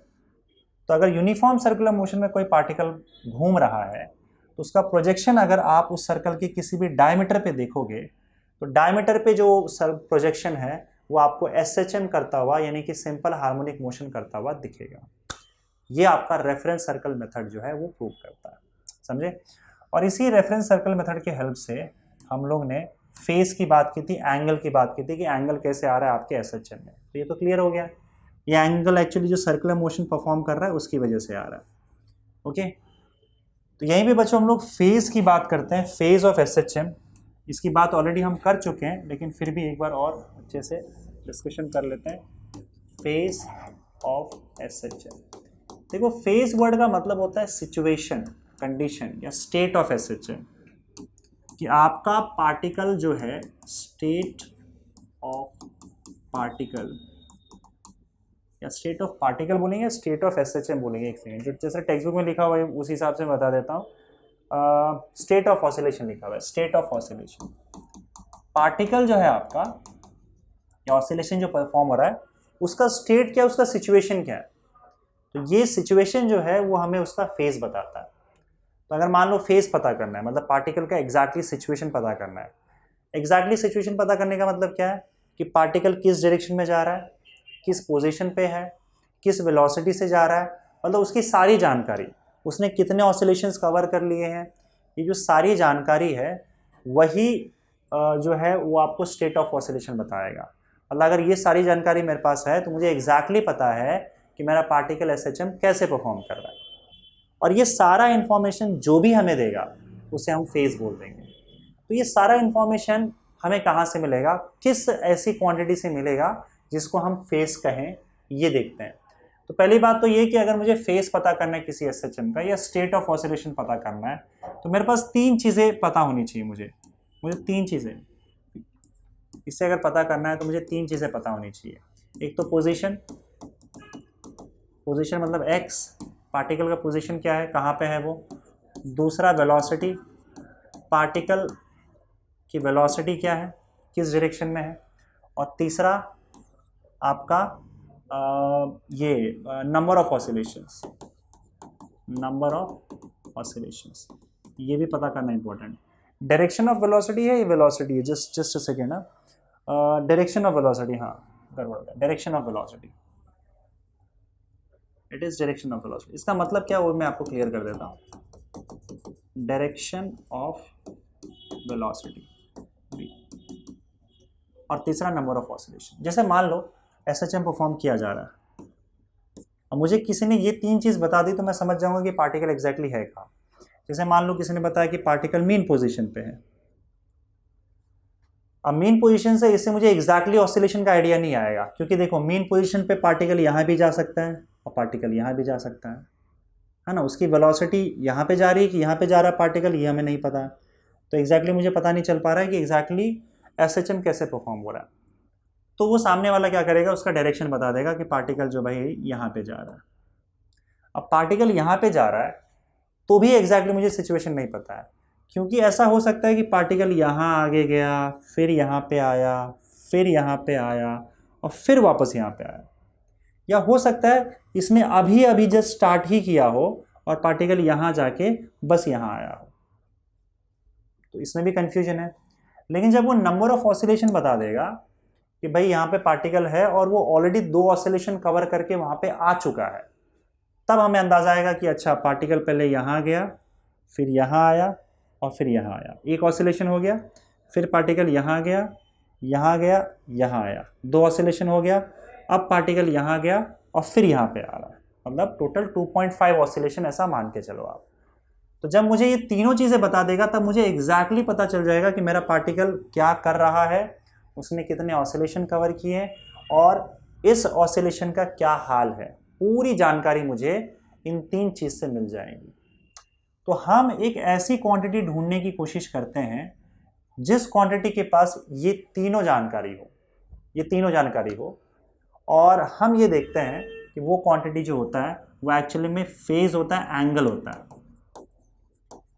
अगर आपको एंगल पता है, अभी रेफरेंस सर्कल मेथड हमने देखा, अगर आपको एंगल पता है तो आपको सब कुछ पता चल जाएगा कि पार्टिकल किस पोजीशन पे है, किस डायरेक्शन में जा रहा है उसकी वेलोसिटी, और उसने कितना नंबर ऑफ ऑसिलेशन कवर किया। और इसीलिए इस एंगल को ही हम लोग क्या बोल देते हैं, फेज ऑफ एसएचएम, ठीक है, या उसको फेज एंगल बोलते हैं। फेज ऑफ एसएचएम बोल दो या फिर फेज एंगल बोलते हैं, क्योंकि एंगल के पास ये तीनों जानकारी होती है। अभी आपको बताऊंगा मैं कैसे। ये तीनों जानकारी आपके एंगल के पास होता है अगर आप देखोगे तो। जैसे मान लो मैंने आपको बताया था कि आपको कैसा है ना कि ऑसिलेशन को सर्कल पे देखना है ना। आप सर्कल ड्रॉ करो, ऑसिलेशन को सर्कल पे देखो। जैसे आपका पार्टिकल मीन पोजीशन पे है तो समझ लो आपका एंगल 0 है। पार्टिकल जैसे जैसे ऊपर जा रहा है इसका एंगल बढ़ता जाएगा। पार्टिकल जब एक्सट्रीम पोजीशन पे पहुंचेगा तो एंगल कितना बन जाएगा बताओ, 90 डिग्री या फिर π/2। तो मैं कहूँगा पार्टिकल का फेस क्या हो जाएगा, आपका ऑसिलेशन का फेस क्या है, π/2। फिर जब ये नीचे आने लगेगा तो आपका सर्कल ऐसे घूमने लगेगा। जब ये यहाँ पे आ जाएगा तो 180 डिग्री कवर हो जाएगा, और जब ये फिर नीचे आएगा तो 270 डिग्री कवर हुआ। फिर ये ऊपर गया तो एक ऑसिलेशन कंप्लीट होते ही एक पूरा सर्कल कंप्लीट हो जाएगा और 360 डिग्री यानी कि 2π एंगल कवर हो जाता है। आई बात समझ में। अब यहाँ से देखते हैं, जैसे मान लो पार्टिकल मीन पोजीशन पे है, एंगल 0, फेज 0, एक्सट्रीम पोजीशन पे गया मतलब सर्कल कंप्लीट हो गया π/2, तो आपका एंगल कितना बना, π/2। वापस मीन पोजीशन पे आया तो जाके वापस आया, इसका मतलब इतना कवर हो गया। वापस मीन पोजीशन पे आया तो π एंगल कवर हो गया, 180 डिग्री कवर हुआ। फिर यहाँ पे आ चला जाएगा तो 3π/2 और फिर वापस आ जाएगा तो 2π एंगल, यानी कि पूरा एक ऑसिलेशन कंप्लीट हो चुका है। तो अगर मैं आपसे कहूँ कि भाई मेरा जो पार्टिकल है उसका फेज एंगल 4π है, तो बस एंगल बताते ही आप सारी की सारी चीज़ें बता सकते हो, आपको ये पूरा इंफॉर्मेशन पता चल जाएगा और आपको ऑसिलेशन के स्टेट के बारे में पता चल जाएगा। इसलिए हम इस एंगल को ही फेज बोल देते हैं, क्योंकि इस एंगल में ये सारी इंफॉर्मेशन छुपी हुई है। जैसे कि अगर मैंने आपको बोला 4π, तो आपको पता है कि भाई एक पूरा ऑसिलेशन कवर करने पर 2π एंगल कवर होता है, दूसरा ऑसिलेशन कवर करने पर 4π एंगल कवर होता है। इसका मतलब आपके पार्टिकल ने 2 ऑसिलेशंस कवर कर लिया और वो वापस अपने मेन पोजीशन पे आ चुका है। तो इसका मतलब पोजीशन भी पता चल गया। अब मेन पोजीशन पे आया तो फिर से क्या जा रहा है, वो अगेन पॉजिटिव एक्सट्रीम की ओर जा रहा है। ठीक है, जैसे मान लो यहाँ से स्टार्ट किया था उसने, तो यहाँ गया, फिर यहाँ आया, फिर यहाँ आया, फिर आगे गया, यहाँ 2 ऑसिलेशन कंप्लीट हो गया। अब फिर वो आगे की ओर जा रहा है पॉजिटिव एक्सट्रीम के पास। किस डायरेक्शन में जा रहा है, किस पोजीशन पे है, दोनों पता चल गया। और कितने ऑसिलेशंस कंप्लीट किए उसने, एंगल से पता चल जाएगा, 2 ऑसिलेशन कंप्लीट किए। तो ये एंगल हमको सारा इन्फॉर्मेशन दे देता है। चलो मैं एक और एग्जांपल देता हूँ। अगर मैं आपको सपोज करो बोलता हूँ कि भाई मेरा फेज जो है ना वो 7π है, तो पार्टिकल कहाँ है, किस डायरेक्शन में जा रहा है और उसने कितने ऑसिलेशंस कवर कर लिए, इस एंगल से सब पता चल जाएगा। 7π इसका मतलब क्या, 2π 2π 2π, टोटल 6π हो गया। 2π कवर हुआ, इसका मतलब एक ऑसिलेशन कवर हो जाता है। 2π 2π 2π टोटल 6π, तो 6π से तो हमें ये पता चल गया कि 3 ऑसिलेशंस कवर हो चुके हैं और उसके अलावा 1π और है, मतलब हाफ ऑसिलेशन और कवर हुआ है ना। तो बताओ पार्टिकल का पोजीशन क्या है। मान लो पार्टिकल मेन पोजीशन स्टार्ट कर रहा है, यहाँ जा रहा है, तो देखो एक पूरा ऑसिलेशन कंप्लीट कर लिया, 2π हो गया, 2 ऑसिलेशन कवर कर लिया, 4π हो गया, 3 ऑसिलेशन कवर कर लिया, 6π हो गया। अब देखो जाके वापस आने का मतलब पाई हो जाएगा, गया एक्सट्रीम पोजीशन पे तो π/2 और फिर रिटर्न आया तो पाई हो गया। तो इसका मतलब 3 ऑसिलेशन कवर करने के बाद और पाई एंगल कवर करना है, तो π/2 और पाई एंगल और कवर कर लिया, मतलब 6π तक तो वो 3 ऑसिलेशन कवर करके वापस आ चुका था और एक्स्ट्रा पाई कवर किया, मतलब वो एक्सट्रीम पोजीशन से जाके वापस आ चुका है और वो फिलहाल मेन पोजीशन पे है और वो लेफ्ट एक्सट्रीम की ओर जा रहा है। मेन पोजीशन पे है, लेफ्ट एक्सट्रीम की ओर उसका वेलोसिटी का डायरेक्शन है और उसने टोटल कितने नंबर ऑफ ऑसिलेशंस कवर किए, 3 ऑसिलेशंस पूरा कवर कर चुका है और आधा ऑसिलेशन और कवर कर लिया है उसने। देखो सब कुछ पता चल गया एंगल से। तो अब और सिंपल, जैसे मान लो आपको मैंने बोला कि फेस एंगल जो है π/2 है, तो बताओ सिंपल है, पार्टिकल जस्ट अपने मेन पोजीशन से एक्सट्रीम पोजीशन पे गया है और वहां से रिटर्न आने वाला है। तो वहां से रिटर्न आने वाला है, इसका मतलब डायरेक्शन भी पता चल गया, वेलोसिटी का पोजीशन पता चल गया कि वो पॉजिटिव एक्सट्रीम पे गया हुआ है। और ऑसिलेशन की बात करो तो उसने पूरे ऑसिलेशन का सिर्फ 1/4 हिस्सा कवर किया है, मतलब जस्ट मीन से एक्सट्रीम पोजीशन पे गया। एंगल से आपको सारा इंफॉर्मेशन मिल जाता है, इसलिए हम इस एंगल को क्या बोल देते हैं, जो भी एंगल दिख रहा है आपको, इसको हम फेज बोलेंगे। तो ऑसिलेशन में इस एंगल को क्या बोला जाता है, फेज बोला जाता है या फिर फेज एंगल बोला जाता है। तो ये आपको जानकारी देगा कि पार्टिकल एग्जैक्टली किया क्या है, पार्टिकल ने किस पोजीशन पे है और किस डायरेक्शन में जा रहा है। समझ गए। तो ये भाई बात हुई आपके फेज की, राइट। तो बच्चों टॉपिक को बढ़ाते हैं आगे, और आगे हम लोग यहाँ पे बात करेंगे ग्राफिकल रिप्रेजेंटेशन ऑफ एसएचएम। जो हमारा लीनियर एसएचएम है उसको ग्राफिकली कैसे रिप्रेजेंट करना है। तो इन शॉर्ट आपको करना क्या है, जो आपने डिस्प्लेसमेंट वेलोसिटी और एक्सेलरेशन पढ़ा है लीनियर एसएचएम में, उसको बस ग्राफ पे प्लॉट करना है टाइम के अगेंस्ट। ठीक है, तो टाइम आपको एक्स एक्सिस पे प्लॉट, अगर आप टाइम के हिसाब से एक्सेलरेशन वेलोसिटी या डिस्प्लेसमेंट का ग्राफ देखोगे तो उस ग्राफ से आइडिया आएगा आपको कि किस तरीके से आपकी ये 3 क्वांटिटीज़ टाइम के हिसाब से चेंज हो रहा है। तो वही चीज़ हमको ग्राफिकल रिप्रेजेंटेशन से क्लियर होगा और ग्राफ इसका बनाना है हमको। इसमें 2 चीज़ें, 2 तरीके के ग्राफ हम लोग बनाएंगे। पहले तो अगर आपका पार्टिकल आपने देखा कि मेन पोजीशन से स्टार्ट हो रहा है, तो particle executing SHM starting from main position, एक उसका ग्राफ बनाना है। दूसरा आपका पॉजिटिव एक्सट्रीम पोजीशन से स्टार्ट हो रहा है, वो ग्राफ बनाना है। 2 तरीके के ग्राफ बनाना है आपको। सबसे पहले यहाँ पे देखो टेबल, वैसे यहाँ पे आपको टेबल बनाना है, टेबल में सारे वैल्यूज लिखने हैं, फिर उसको ग्राफ पे प्लॉट करना है। अब टेबल किसके बीच में होना चाहिए और टेबल में कौन से क्वांटिटीज़ होना चाहिए? पहले तो भाई आपका टाइम होना चाहिए, तो यहाँ पे आपको टाइम टी के वैल्यूज़ लिखने हैं यहाँ पे। उसके बाद आपको फेज़ थीटा, देखो फेज़ मैंने आपको जैसे बताया था, फेज़ थीटा का वैल्यू क्या होता है, theta is equal to omega t plus phi. इसके बारे में हम डिस्कशन ऑलरेडी कर चुके हैं, तो टोटल फेज़ की बात कर रहा हूँ मैं। और फिर उसके बाद आपका यहाँ पे आएगा, क्या आएगा, वेलोसिटी, बाकी सबके वैल्यूज़ आ जाएंगे आपके, displacement, velocity and acceleration, displacement, velocity और एक्सेलरेशन, इनके वैल्यूज़। ठीक है, चलिए शुरू करते हैं। अब टाइम देखो आपको क्या करना है, पूरे एक ऑसिलेशन का टाइम आपको बांटना है। जैसे पूरा एक ऑसिलेशन का मतलब मीन से स्टार्ट हो रहा है, मीन से एक्सट्रीम, एक्सट्रीम से मीन, मीन से दूसरा एक्सट्रीम, दूसरे एक्सट्रीम से फिर से मीन, ऐसे 4 हिस्से में पूरे टाइम को बांटना है। पहले तो आप 4 हिस्से में एटलीस्ट बांट लो और उसके बाद आगे का हिस्सा हम देख लेंगे। तो आप 4 हिस्से में अगर बांटोगे टाइम को, तो मीन से एक्सट्रीम ये एक हिस्सा हो गया उस 4 हिस्से का, फिर एक्सट्रीम से मीन, फिर इस मीन से एक्सट्रीम और फिर एक्सट्रीम से मीन, तो एक पूरा ऑसिलेशन कवर हो गया। एक पूरे ऑसिलेशन का जो टाइम है उसको हम लोग टाइम पीरियड टी बोलते हैं, है ना। तो इसका मतलब मीन से एक्सट्रीम उसका एक हिस्सा हो गया। इसको अगर आप 4 हिस्से में डिवाइड करोगे तो t/4 हो जाएगा। तो t/4 टाइम वो मीन से एक्सट्रीम और एक्सट्रीम से मीन तक जाने में लगाएगा, क्योंकि मीन से एक्सट्रीम पे अगर आप जा रहे हो तो पूरे टी टाइम का, पूरे एक ऑसिलेशन का 1/4 हिस्सा होगा। 4 हिस्से ऐसे रिपीट हो रहे हैं ना, तो इसका मतलब यहाँ से यहाँ तक जाने का टाइम क्या होगा, t/4, फिर यहाँ से यहाँ तक आने का टाइम t/4, फिर यहाँ से यहाँ तक आने का टाइम t/4 और फिर यहाँ से यहाँ तक आने का t/4। टोटल 4 t/4 होंगे। 4 t/4 मिला के आपको टोटल टाइम t मिल जाएगा एक ऑसिलेशन का।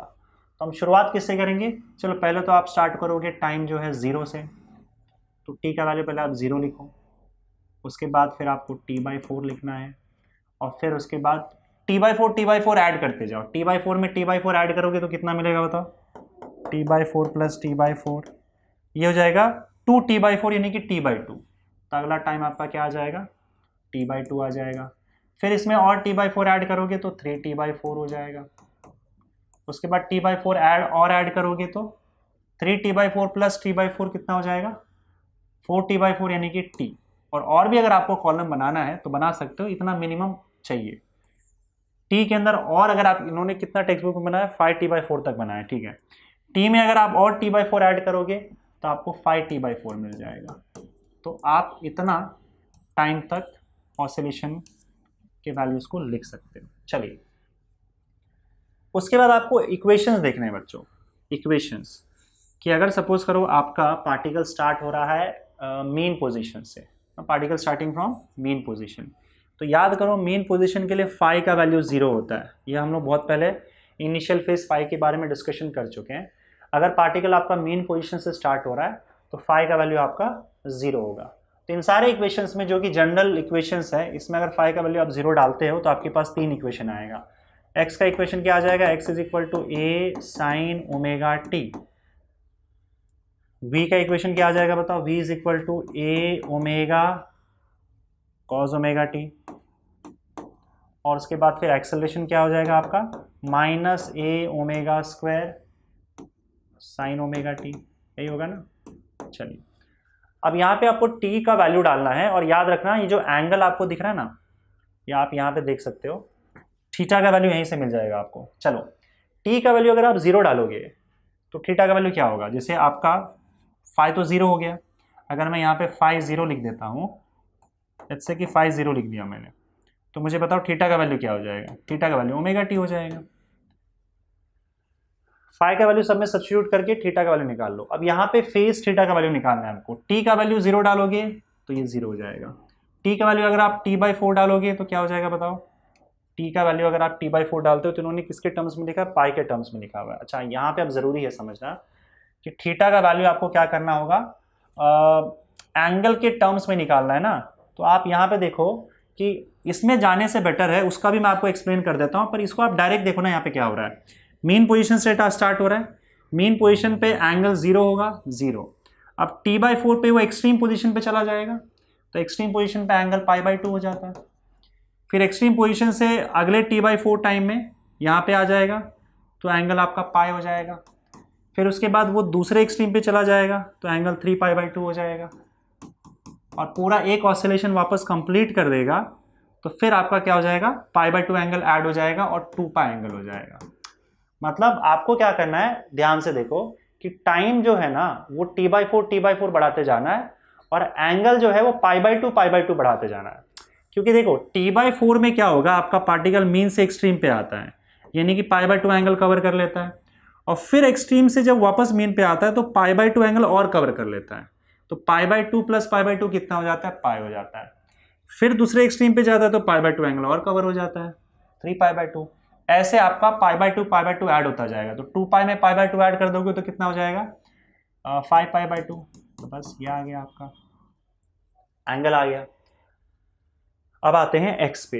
एक्स भी आप बच्चों यहीं से देख के निकाल लो, ठीक है। आपको वैसे भी कैलकुलेशन की जरूरत नहीं है, ये इक्वेशन कैलकुलेशन की वजह से देख के रखा हुआ है। आपको इस इक्वेशन में घुसोगे तो परेशान हो जाओगे। बस फाई का वैल्यू 0 लिख के आप इक्वेशन लिख दो, फेस का वैल्यू ω t लिख दो, बाकी आप सोच सोच के ही सारा कैलकुलेशन कर लोगे। अब चलो एक्स की बात करते हैं। तो एक्स मान लो यहाँ से स्टार्ट हो रहा है, जब स्टार्ट ही हो रहा है शुरू में तो एक्स का वैल्यू 0 है तो 0 डाल दो, और उसके बाद जब वो एक्सट्रीम पोजीशन पे पहुंचता है तो एक्सट्रीम पोजीशन पे एक्स का वैल्यू क्या हो जाएगा, यहाँ पे ए हो जाएगा, और जब वो वापस से मेन पोजीशन पे आता है तो वैल्यू 0 हो जाएगा। फिर जब वो दूसरे एक्सट्रीम पे जाता है तो वैल्यू -a हो जाएगा, और फिर जब वो रिटर्न आ जाता है एक ऑसिलेशन कंप्लीट करके तो फिर मेन पोजीशन पे आ जा रहा है, मेन पोजीशन पे फिर से 0, और उसके बाद जब वो वापस एक्सट्रीम पोजीशन पे जाएगा तो +a हो जाएगा, तो +a हो जाएगा। बस सिंपल है। अच्छा, वेलोसिटी की बात करते हैं। वेलोसिटी के केस में आप लोगों को पता है कि वेलोसिटी आपका मेन पोजीशन से स्टार्ट हो रहा है। मेन पोजीशन पे वेलोसिटी हमेशा मैक्सिमम होता है, और मैक्सिमम वेलोसिटी का वैल्यू क्या होता है बताओ, a होता है, ठीक है। नहीं तो आप यहाँ पे चेक कर सकते हो, शुरुआत में t = 0 डाल दो, यहाँ पे t = 0 जैसे डालोगे तो cos 0 1 हो जाएगा, cos 0 1 हो जाएगा तो आपका v का वैल्यू a आ जाएगा। तो मेन पोजीशन पे जब स्टार्ट हो रहा है तो उसका वैल्यू a होगा वेलोसिटी का। तो मेन पोजीशन पे x = 0 पे जब वो स्टार्ट हो रहा है तो आपका शुरुआत में t = 0 पे वेलोसिटी का वैल्यू a है, तो a डाल दो जो कि इसका मैक्सिमम वेलोसिटी है। अब वो जैसे यहाँ से फिर एक्सट्रीम पे जाएगा तो पार्टिकल रुक जाता है, वेलोसिटी 0, समझे। और जब वो फिर रिटर्न आता है तो वेलोसिटी फिर से a होता है, लेकिन ऑपोजिट डायरेक्शन में होता है, ऑपोजिट डायरेक्शन में होता है, इसलिए -a लिखेंगे हम लोग। और फिर जब वो एक्सट्रीम पोजीशन पे आएगा तो बॉडी रुक जाएगा, तो 0, और फिर जब वो वापस मेन पोजीशन पे आएगा एक ऑसिलेशन के बाद तो उसकी पहली वाली वेलोसिटी आ जाएगी जिससे शुरुआत किया था a, और फिर यहाँ से जब वो एक्सट्रीम पोजीशन पे जाएगा तो रुक जाएगा, 0। एक्सेलरेशन देखो इससे भी आप निकाल सकते हो, लेकिन हम एक्सेलरेशन का एक और फॉर्मूला जानते हैं, a = -ω²x। तो आप इसमें कुछ नहीं करना है, आपको x का वैल्यू डालना है, आपको a मिल जाएगा। अब देखो x का वैल्यू आप अगर 0 डालोगे तो एक्सेलरेशन भी 0 0, x का वैल्यू अगर आप a डालोगे इसके अंदर तो -ω² हो जाएगा, -ω²a। x का वैल्यू आप फिर से 0 डालोगे तो 0 आ जाएगा, x का वैल्यू आप -a डालोगे, माइनस माइनस कैंसिल हो जाएगा, ω² आ जाएगा, फिर 0 तो 0, फिर a तो -ω²a। इस तरह से आप यहाँ पे भर लोगे। समझ गए। बाकी और कोई टेंशन की जरूरत नहीं है, ये टेबल अपने आप फिल हो जाएगा अगर आप यहाँ पे सोच सोच के इसको भरते हो तो।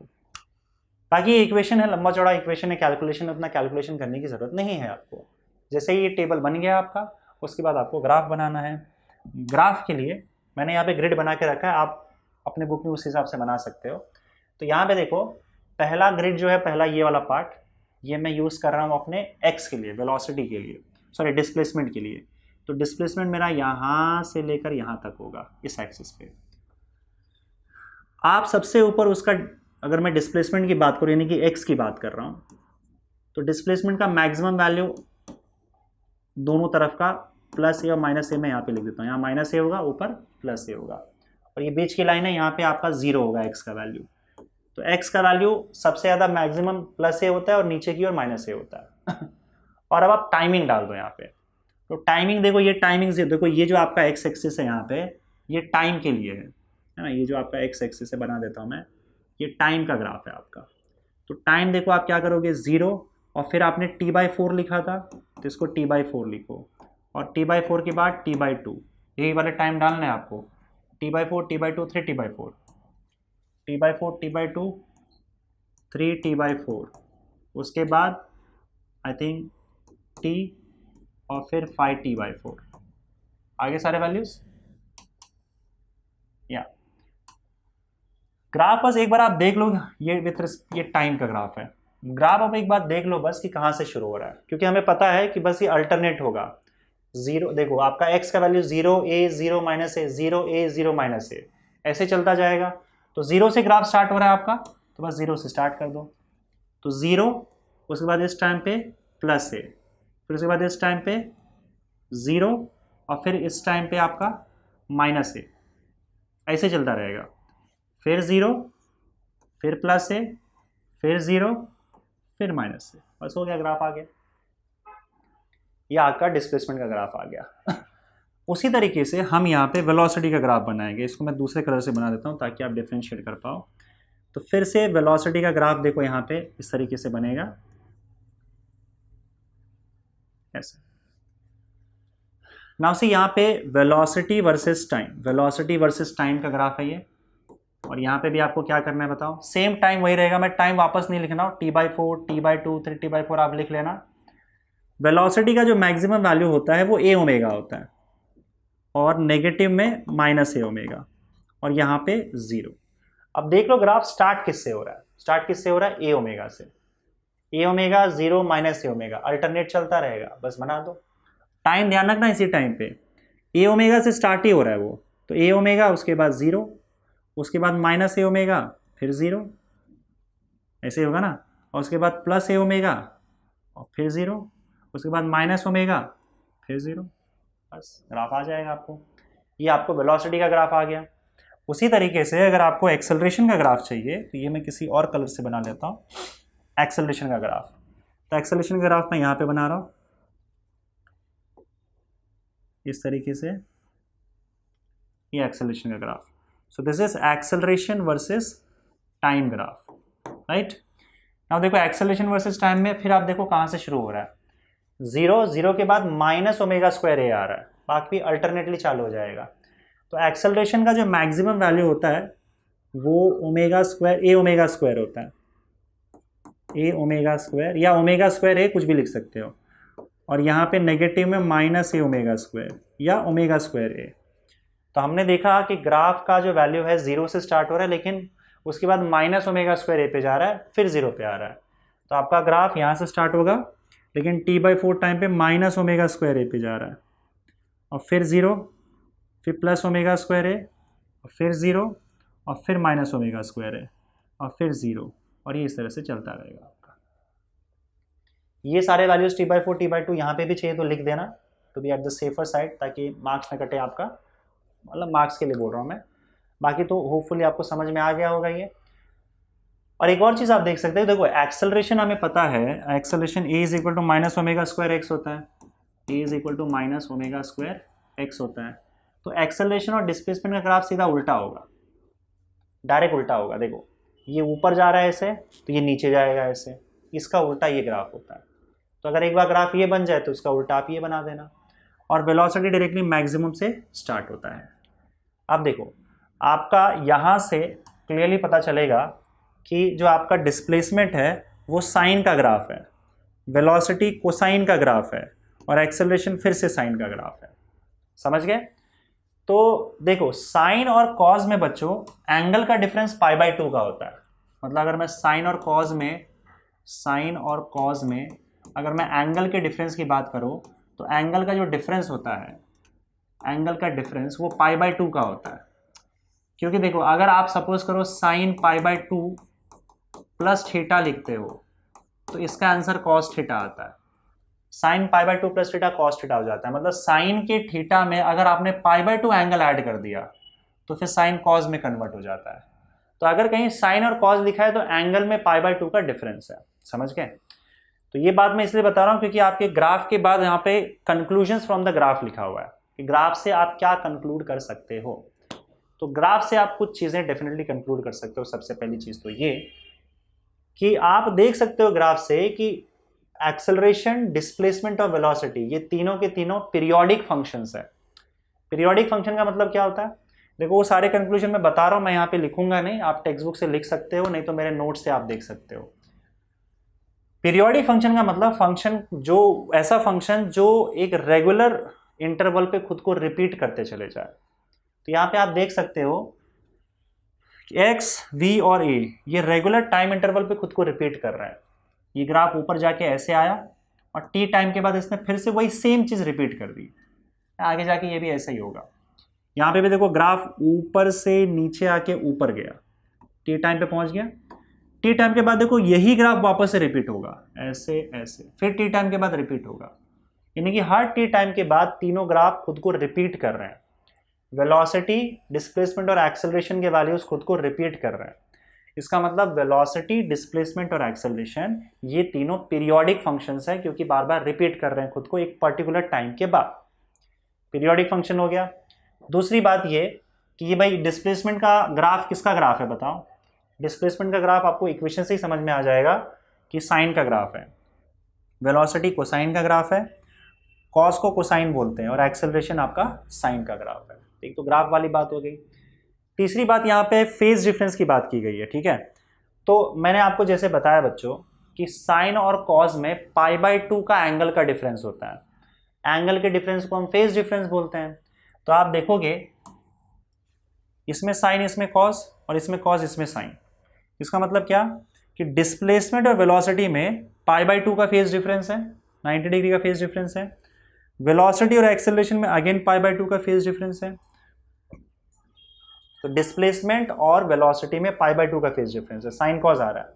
वेलोसिटी और एक्सेलरेशन में कॉस साइन फिर आ रहा है, तो π/2 का फेज डिफरेंस है। लेकिन डिस्प्लेसमेंट और एक्सेलरेशन में कितना फेज डिफरेंस है? पाई का फेज डिफरेंस है। पाई क्यों बताओ?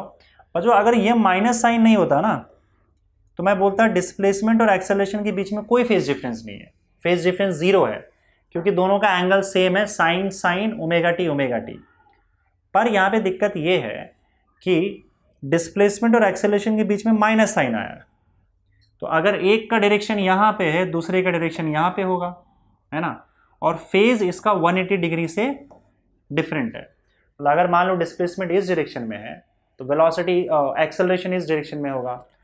ऑपोजिट डायरेक्शन में अगर दो वेक्टर्स होते हैं तो उनके बीच में एंगल कितना बनता है? 180 डिग्री का, या आप बोल सकते हो फेज डिफरेंस जो है दोनों के बीच में पाई का है। 180 डिग्री का है मतलब पाई का। तो फेज डिफरेंस की बात की जाए तो डिस्प्लेसमेंट वेलोसिटी के बीच में π/2, वेलोसिटी एक्सेलरेशन के बीच में π/2, लेकिन डिस्प्लेसमेंट और एक्सेलरेशन के बीच में पाई का फेज डिफरेंस है, इस माइनस साइन की वजह से, because they are in opposite directions. तो ये बात हो गई फेज डिफरेंस की, ठीक है। और क्या कंक्लूड किया हुआ है? ठीक है, shapes of curve get repeated after 2π radian और आफ्टर, हाँ ठीक है चलेगा। शेप की अगर बात की जाए तो कब रिपीट हो रहा है शेप बताओ? ये तो मैंने आपको पहले बताया, टी टाइम के बाद रिपीट हो रहा है। कितने टाइम के बाद? टी टाइम के बाद। इसका भी शेप टी टाइम के बाद रिपीट हो रहा है, इसका भी शेप यहां तक है, फिर टी टाइम के बाद फिर वही सेम चीज रिपीट हो रहा है। इसका भी शेप देख सकते हो आप, टी टाइम के बाद ही रिपीट हो रहा है। तो सबका शेप या तो टी टाइम के बाद रिपीट हो रहा है, या अगर मैं फेस की बात करूं तो 2π एंगल के बाद रिपीट हो रहा है, या 2π रेडियन के बाद रिपीट हो रहा है। तो ये कंक्लूजन्स थे आपके ग्राफ के, राइट। और इस तरीके से आपको ग्राफिकली रिप्रेजेंट करना है अपने सिंपल हार्मोनिक मोशन को।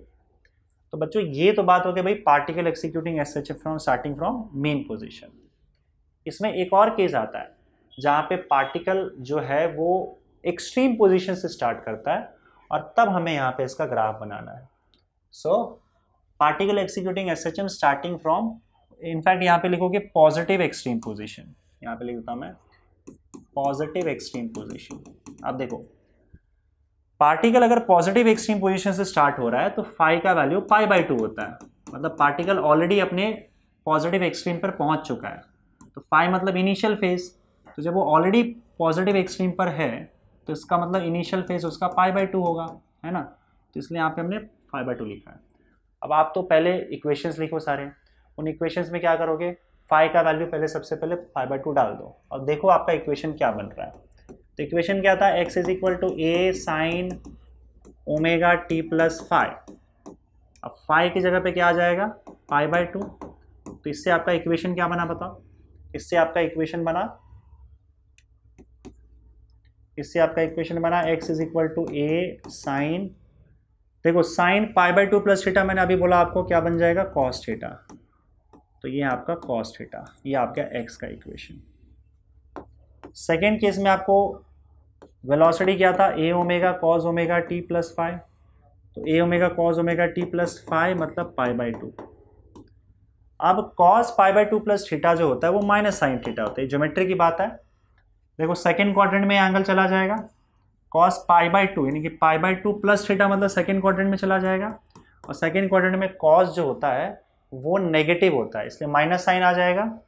और क्योंकि यहाँ पे पाई बाई टू है तो angle pi by two plus theta जो है वो कॉस का साइन बना देता है। ये ज्योमेट्री आपका ट्रिग्नोमेट्री की बात है, ये आपको मैथ्स में क्लियर होना चाहिए, नहीं है तो बस इतना आप समझ लो, cos omega t plus pi by two formula के हिसाब से minus sine pi by two हो जाएगा, माइनस साइन ओमेगा टी हो जाएगा फॉर्मूला के हिसाब से, ठीक है। तो ये वेलोसिटी का इक्वेशन आ गया। और उसके बाद आपका एक्सेलरेशन का इक्वेशन क्या हो जाएगा बताओ, एक्सेलरेशन क्या था, minus A omega square sine omega t plus five, तो साइन ओमेगा टी प्लस फिर से पाई बाई टू आ जाएगा, तो sine omega t plus pi by two cos omega t हो जाएगा, तो फिर आपका एक्सेलरेशन हो जाएगा minus A omega square cos omega t. ये आ गया आपका एक्सेलरेशन, आगे तीनों चीज़ें। अब उसके बाद मैंने क्या बोला था कि आपको बनाना है table, let's go for table. Table में कौन सी चीज़ें ऐड करनी है बताओ जल्दी। यहाँ पे पहले तो सबसे पहले टाइम आपको यहाँ पे लिखना होगा, तो सबसे पहले हम बात करेंगे टाइम की, टाइम टी। बताओ स्टार्टिंग में आपका टाइम टी और उसके बाद फेज एंगल थीटा, ये भी हो जाएगा। और उसके बाद क्या था बताओ, एक्स वी और टी, एक्स वी और ए, एक्स वी और एक्स वी और ए, इसको हटा देते हैं। चलिए उसके बाद क्या करना है, टाइम देखना है आपको। तो शुरुआत में मैंने कहा था टाइम 0 होगा, उसके बाद t/4 होगा, उसके बाद फिर 3t/4 होगा, और सेम वही t/4 ऐड करते जाना है।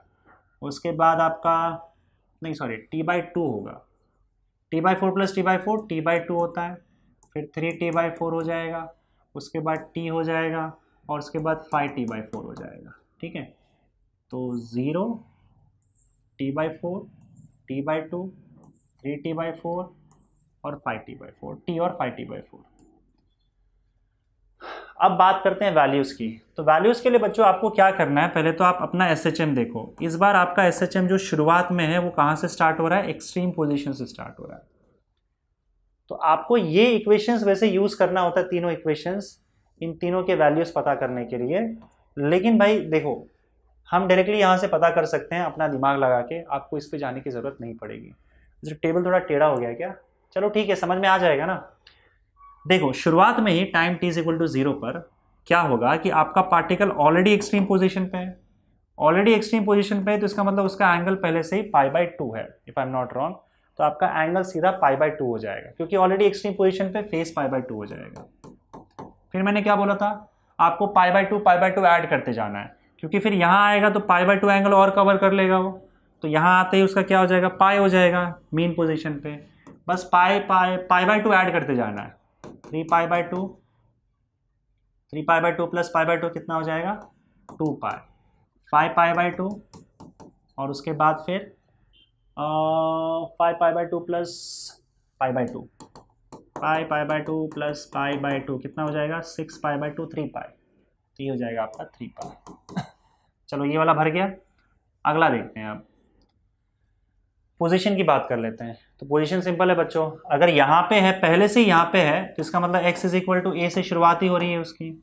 उसके बाद वो मेन पोजीशन पे आएगा 0 पे, और फिर उसके बाद कहाँ जाएगा, -a पे, और फिर वापस मेन पोजीशन पे आएगा 0 पे, और फिर वापस a पे आ जाएगा, और फिर उसका 0 पे चला जाएगा। वेलोसिटी की बात करते हैं, तो वेलोसिटी शुरुआत में 0 पे होगी क्योंकि वो एक्सट्रीम पोजीशन पे होगा, और फिर हम लोग को पता है जब वो मेन पोजीशन पे आएगा तो मैक्सिमम वेलोसिटी हो जाएगी, और मैक्सिमम वेलोसिटी आप लोग को पता है ओमेगा ए होता है, या ए ओमेगा होता है। ए ओमेगा, सॉरी मीन पोजीशन पे ए ओमेगा होता है। लेकिन जब वो वापस आ रहा है वहाँ से, तो आप ध्यान से देखो कि ये वेलोसिटी नेगेटिव डायरेक्शन में है, इसलिए हम माइनस ए ओमेगा लिखेंगे यहाँ पे, ठीक है। फिर एक्सट्रीम पे जाके 0 हो जाएगा। फिर जब वो वापस आएगा तो ए ओमेगा हो जाएगा, लेकिन पॉजिटिव डायरेक्शन में ए ओमेगा, फिर उसका एक्सट्रीम पोजीशन पे 0 और फिर माइनस ए ओमेगा यहाँ पे, ठीक है, क्लियर है।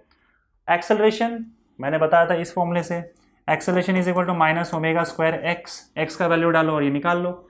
एक्स का वैल्यू ए तो minus omega square minus A omega square, ठीक है, माइनस ओमेगा स्क्वायर ए। एक्स का वैल्यू 0 तो 0, एक्स का वैल्यू माइनस ए डालोगे तो पॉजिटिव हो जाएगा ओमेगा स्क्वायर ए। एक्स का वैल्यू 0 to 0, ए डालोगे तो फिर से माइनस ओमेगा स्क्वायर ए माइनस आई ए और ये फिर 0 हो जाएगा। तो यहाँ पे आपको सारे के सारे टेबल के वैल्यूज मिल गए। अब देखो ग्राफ तो बड़ा सिंपल है, आपको बस इसी को देख के ग्राफ बनाना है। तो देखो शुरुआत में आपको बनाना है डिस्प्लेसमेंट का, बस देख लो डिस्प्लेसमेंट स्टार्ट कहाँ से हो रहा है, एक्सट्रीम पोजीशन से स्टार्ट हो रहा है, तो डिस्प्लेसमेंट का वैल्यू ए 0 माइनस ए, बस ऐसे बढ़ाते जाना है। टाइमिंग को ऐसा ही होगा, आपको 0 t/4 t/2 3t/4 जैसे टेबल पे आपने लिखा हुआ है, वही टाइमिंग आपको, यही सारे टाइमिंग आपको इक्वल डिस्टेंस पे चढ़ा देना है यहाँ पे, ठीक है। डिस्प्लेसमेंट का वैल्यू ए 0 माइनस ए ऐसे होगा, तो ये ए से स्टार्ट ही होगा, ए फिर 0 फिर माइनस ए फिर 0 फिर ए 0 माइनस ए और ऐसे चलता जाएगा आपका, ठीक है। एटलीस्ट 5t/4 तक आपको बनाना है। फिर उसके बाद वेलोसिटी की बात करें तो वेलोसिटी कहाँ से स्टार्ट हो रहा है, इस बार 0, वेलोसिटी आपका 0 से स्टार्ट हो रहा है और 0 के बाद माइनस ए ओमेगा पे जा रहा है। तो 0 से स्टार्ट हो रहा है और उसके बाद माइनस ए ओमेगा पे जा रहा है। तो ग्राफ आपको ऐसे बनाना है, 0 से स्टार्ट हो रहा है माइनस ए ओमेगा और उसके बाद फिर 0 फिर प्लस ए ओमेगा फिर 0 फिर माइनस ए ओमेगा फिर 0 और ये ऐसा चलता जाएगा आपका, ठीक है। एक्सेलरेशन मैंने बताया था डिस्प्लेसमेंट का सीधा उल्टा, ये ऊपर से ऐसे नीचे आ रहा है तो उसको नीचे से भेज दो, नहीं तो आप टेबल भी देख सकते हो कि पहले माइनस ओमेगा स्क्वायर ए से स्टार्ट होगा, फिर 0 फिर ओमेगा स्क्वायर ए, तो माइनस ओमेगा स्क्वायर ए से स्टार्ट होगा 0,